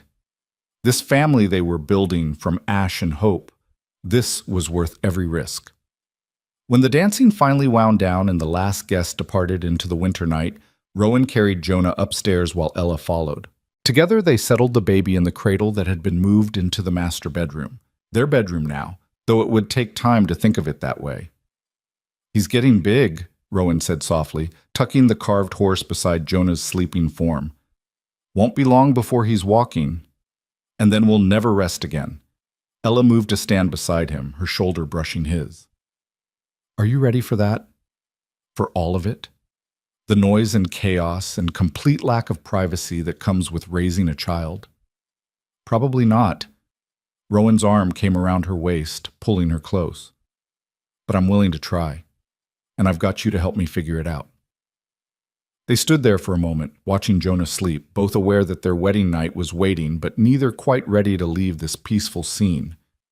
"I want more," Ella said suddenly. "More children, I mean. If we can. I want this house filled with noise and life and all the things you've been missing." Rowan tensed slightly. "After what happened to Emily, I know, and I know that scares you." She turned in his arms to face him. "But we can't let fear make all our decisions. We can get better doctors, take precautions, or we can adopt. There are always children who need homes. But I'm not going to let Emily's tragedy define our future. You're asking me to risk losing you. I'm asking you to trust that we're strong enough to survive whatever comes. Her hands framed his face. I'm not fragile, Rowan. I'm not going to break.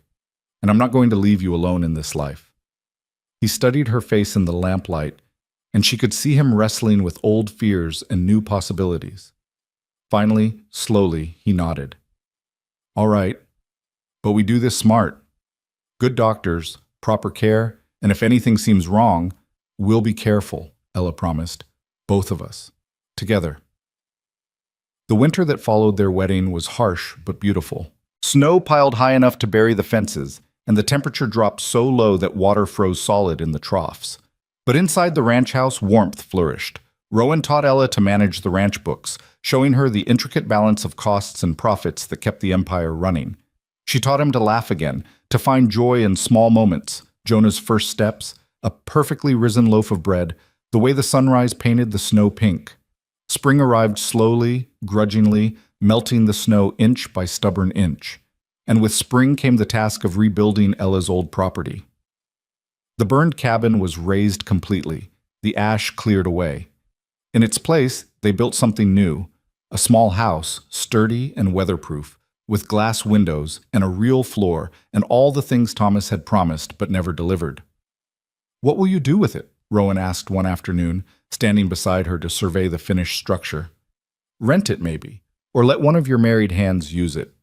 Ella leaned against him, comfortable with casual contact now, in a way she hadn't been at the beginning. It's mine, but I don't need to live in it. I have a home already. Good. His arm came around her shoulders. Because I'm not letting you go anywhere. Still afraid I'll disappear? Every damn day. He said it like an admission, like something he was learning to live with. But I'm getting better at believing you when you say you're staying. By summer, the ranch had taken on a new character. Ella's influence was visible everywhere. In the garden she'd planted behind the house, in the mended curtains and fresh paint, in the way the bunkhouse now had actual beds instead of just hay and blankets. She'd earned the respect of the ranch hands through competence rather than position, proving she could doctor a sick horse and balance ledgers with equal skill. And Jonah thrived, growing into a sturdy toddler who followed old Pete around like a devoted shadow and had absolutely no fear of horses despite being smaller than their legs. He called Rowan Da in a baby babble way that made the hardened rancher's eyes suspiciously bright, and he owned every inch of Carter Ranch with the confidence of a child who'd never known anything but love. The letter arrived in August, carried by a traveling circuit rider who'd picked it up in Cheyenne. It was addressed to Rowan but marked urgent, and the seal was official, territorial government business. Ella found him in the study, the letter open on his desk, his expression unreadable. What is it? She moved closer, concerned by his stillness. Clay Mortensen is dead. The words hit like a physical blow. What? How? Kicked by his own horse, apparently. Died 3 days ago. Rowan set the letter down carefully. The territorial office is informing me because they found documents in his office. Plans for another attack on this ranch. Contracts with hired guns. Evidence of bribery and intimidation going back years. They're investigating? They already did. Mortensen had made enough enemies that when evidence of his crimes surfaced, people lined up to testify against his estate. Rowan's smile was grim. He's been stealing water rights, intimidating homesteaders, bribing officials, everything we suspected, and more. Does this change anything for us? It means the fight's over. Really over. No more threats, no more watching the horizon for trouble. He pulled her into his arms, and she felt the tension drain from his body. We're safe, Ella. You and Jonah and everything we've built. It's all safe now. That night, they sat on the porch as they had so many times before, watching the sun set over land that stretched farther than the eye could see. Jonah dozed between them, his small hand clutched around Rowan's finger. Tell me something, Ella said into the comfortable silence. That night in the fire, when you rode in to save us, what made you come that direction? You couldn't have known we were there. Rowan was quiet for a moment, considering. I was riding the perimeter, checking for spot fires. And I heard it, thought it was an animal at first, caught in the flames, But something made me push through anyway, even when it seemed impossible. He looked at her, his eyes reflecting the last of the daylight. Maybe it was fate, maybe just luck, but I'm glad I listened to whatever voice told me to keep going. So am I. Ella leaned her head against his shoulder. Because I was ready to give up. Had already given up, really. I was just waiting for the end. What changed? You. The sound of your horse, the realization that maybe I hadn't been forgotten, after all. She smiled against his shirt. Turns out Salvation looks like a grumpy cowboy with terrible communication skills and a hero complex. I'm not a hero. You are to me, to us. She gestured to Jonah. You gave us a future when we had nothing. That's what heroes do. Rowan shifted uncomfortably with the praise, as he always did, but didn't argue. They sat in silence as the stars began to appear, one by one, in the darkening sky. I'm building something new, Rowan said suddenly. Been working on the plans for weeks. Want to show you. He retrieved a roll of paper from inside and spreading it on the porch floor where the lamplight could reach. Ella leaned forward, studying the carefully drawn blueprints. It's a sanctuary, Rowan explained, his finger tracing the various structures. For horses that have been abused or abandoned. And for people too, women mostly, who need a place to heal and learn skills. Blacksmithing, leatherwork, ranch management, things that can help them support themselves. Ella stared at the plans, understanding dawning. You want to help people like me, people who've lost everything. I want to make sure no one has to face what you faced alone. His voice was rough. We've got the land, the resources. Martha's already said she'd help run it, and I thought maybe you'd want to be involved too. You know what it's like coming back from nothing. Rowan, Ella's throat was tight. This is beautiful. Of course I want to help. We'd call it Ember Creek because sometimes fire destroys, but sometimes it clears the way for new growth. He looked almost shy, which was absurd on a man who commanded a ranch empire. Unless you think it's a terrible name. I think it's perfect. Ella took his hand, threading their fingers together. I think you're perfect. Difficult and closed off and absolutely perfect. I'm not. You are. To me and Jonah, you're everything. She kissed him softly, a promise and a benediction. And I can't wait to build this with you. All of it. The sanctuary, the family, the life we're making. Over the following months, they threw themselves into the project. A new barn went up on the eastern section of Carter Ranch, built specifically to house rescue horses. Corrals were constructed, a bunkhouse for the women who'd need temporary shelter, a workshop for learning trades. The territorial government, eager to atone for years of ignoring Mortenson's crimes, provided funding and official sanction. By Christmas, Ember Creek was operational. The first residents arrived in early January. A widow named Sarah with 3 children, fleeing an abusive son-in-law who'd tried to claim her property. Then a young girl, barely 17, pregnant and alone after her family had cast her out. Then more.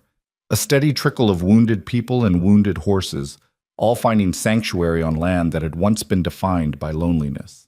Ella worked alongside them, teaching what she'd learned about survival and resilience. She showed Sarah how to manage accounts, helped the young mother, Caroline, prepare for childbirth with far better medical care than Ella had received.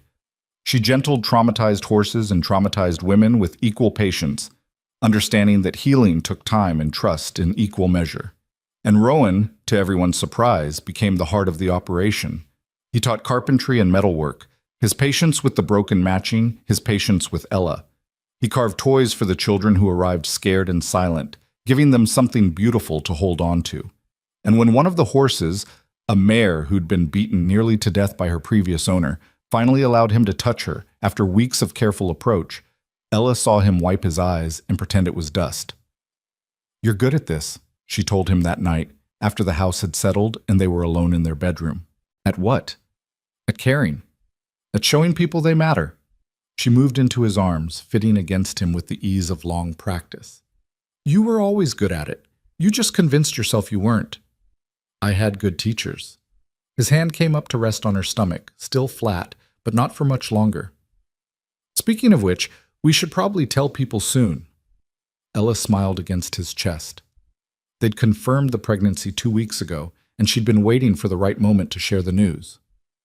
Are you ready for them to know? Ready for all the fussing and worry? No, but I'm ready for this. For expanding our family, for... He paused, searching for words. For believing that good things can happen without disaster following them. Good things do happen. We're proof of that. She pulled back to look at him. We came from fire and loss and ended up here, building something beautiful, creating a place where people who've been broken can learn to be whole again. Like we did. Like we did, she agreed. They announced the pregnancy at dinner the next night, gathered around the long table with Martha, Sam, Old Pete, and several of the Ember Creek residents who'd become family. The room erupted in celebration, Martha immediately beginning to plan for the baby's arrival, the women offering advice and congratulations, the men looking pleased and slightly terrified in the way men do when confronted with the mysteries of childbirth. Jonah, now old enough to grasp that something important was happening even if he didn't understand what, banged his spoon against his plate and shouted, "Baby!" with such enthusiasm that everyone laughed. "That's right, little man," Rowan said, lifting Jonah onto his lap. "You're going to be a big brother. Think you can handle it?" Jonah considered this seriously, then nodded. "Baby," he repeated, satisfied with this arrangement. The pregnancy was easier than Ella's first, possibly because she wasn't alone this time. Rowan fretted constantly, bringing Dr. Morrison out from Cheyenne twice a month to check on her despite the expense. Martha fed her enough for 3 people, and the women of Ember Creek adopted her pregnancy as a communal project, knitting clothes and offering remedies and swapping birth stories that were by turns reassuring and terrifying. But through it all, Rowan was there, holding her when the morning sickness was bad, rubbing her aching back as her belly swelled, talking to the baby through her skin in a low voice that made her heart break with tenderness. The fear was still present. She could see it in his eyes whenever Dr. Morrison examined her, in the way he tensed at every wince or complaint. But he was learning to live with the fear instead of being controlled by it. The baby came in early May, during a thunderstorm that rattled the windows and made Jonah hide under the kitchen table. Labor was hard and frightening, and nothing like the stories made it sound.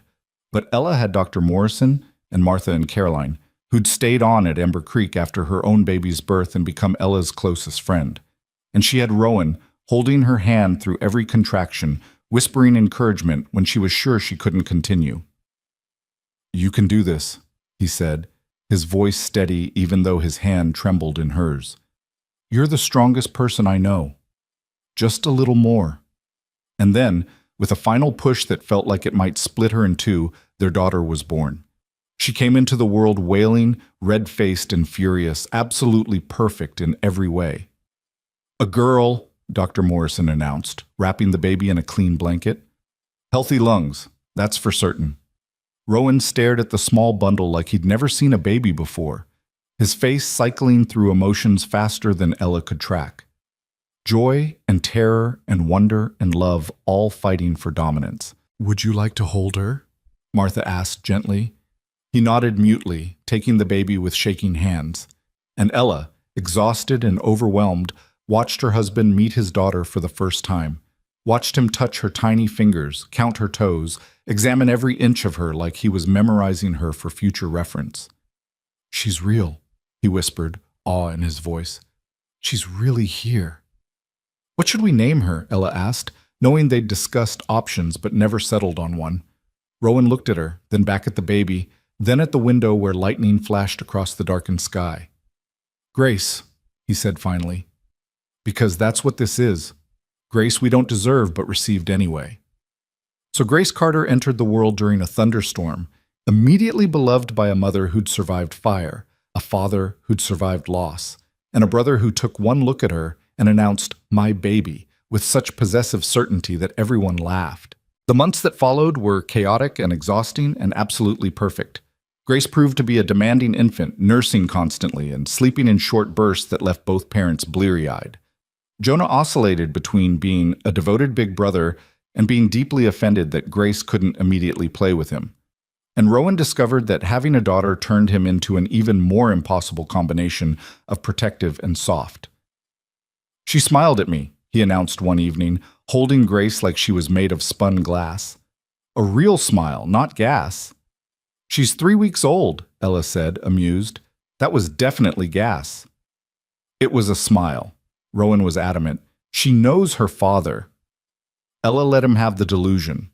She was too busy fighting her own overwhelming love for this man who'd transformed from isolated rancher to devoted father, who wore spit up on his shoulder without complaint and could soothe a crying baby while simultaneously teaching Jonah his letters. By Grace's first birthday, Ember Creek had become a true community. 12 women and their children lived in the bunkhouse, learning trades and building futures. The horse sanctuary housed over 20 rescued animals, including the black stallion Rowan had ridden through fire, retired now to live out his days in peace. And the Carter family had become something more than just Rowan, Ella, and their children. It had expanded to include Martha and Sam, old Pete and young Tommy, Caroline and her son, and every person who'd found refuge on their land. They celebrated Grace's birthday with a party that filled the barn with laughter and music. Jonah, now a confident 4-year-old, ran wild with the other children. Grace tottered on unsteady legs, determined to walk even though she'd only mastered the skill a week ago. And Rowan and Ella stood together, watching their extended family celebrate, amazed at how far they'd come. "Do you ever think about that night?" Ella asked quietly. "The fire?" "Every day." Rowan's arm came around her waist. "But not with fear anymore, just gratitude, I guess. That I heard you, that I rode in, that you survived. We both survived." She leaned into him and built something beautiful from the ashes. "We're not done building yet." He smiled down at her. "Martha told me this morning that 3 more women are coming next week, and old Pete wants to expand the horse operation, maybe start breeding Mustangs for sale. So we'll build more." Ella turned in his arms to face him properly. "We'll keep building until we run out of land or energy or both. Because this," she gestured at the celebration around them, "this matters.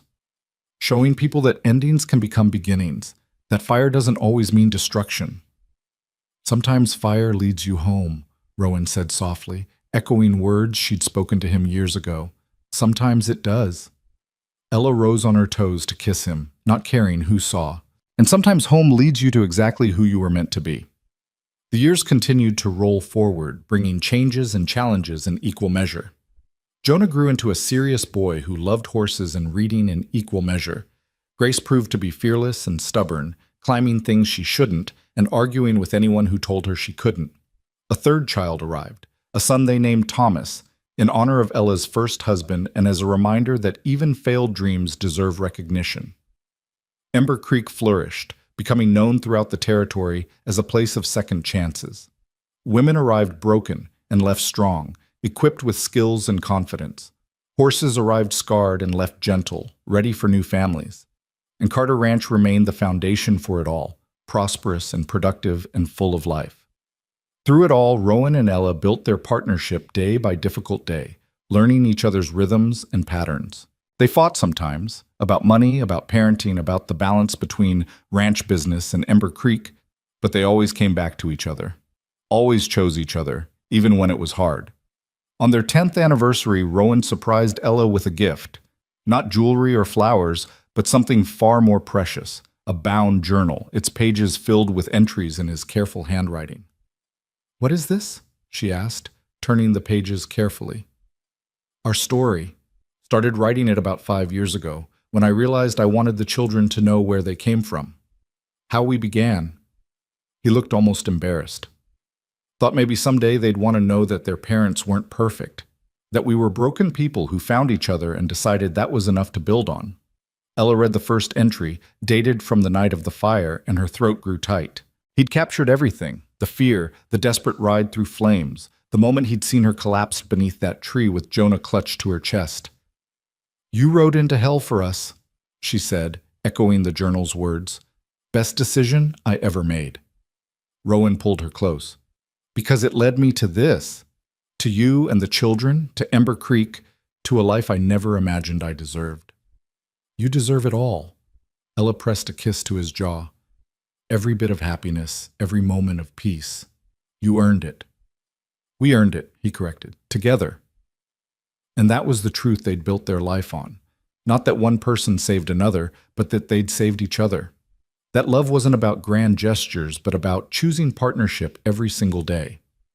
That family was something you built with intention and patience and stubborn hope. The sun set over Carter Ranch, painting the sky in shades of pink and gold. In the distance, horses grazed peacefully in the Ember Creek corrals. Closer, children's laughter drifted from the house where Martha was undoubtedly trying to wrangle them into bed.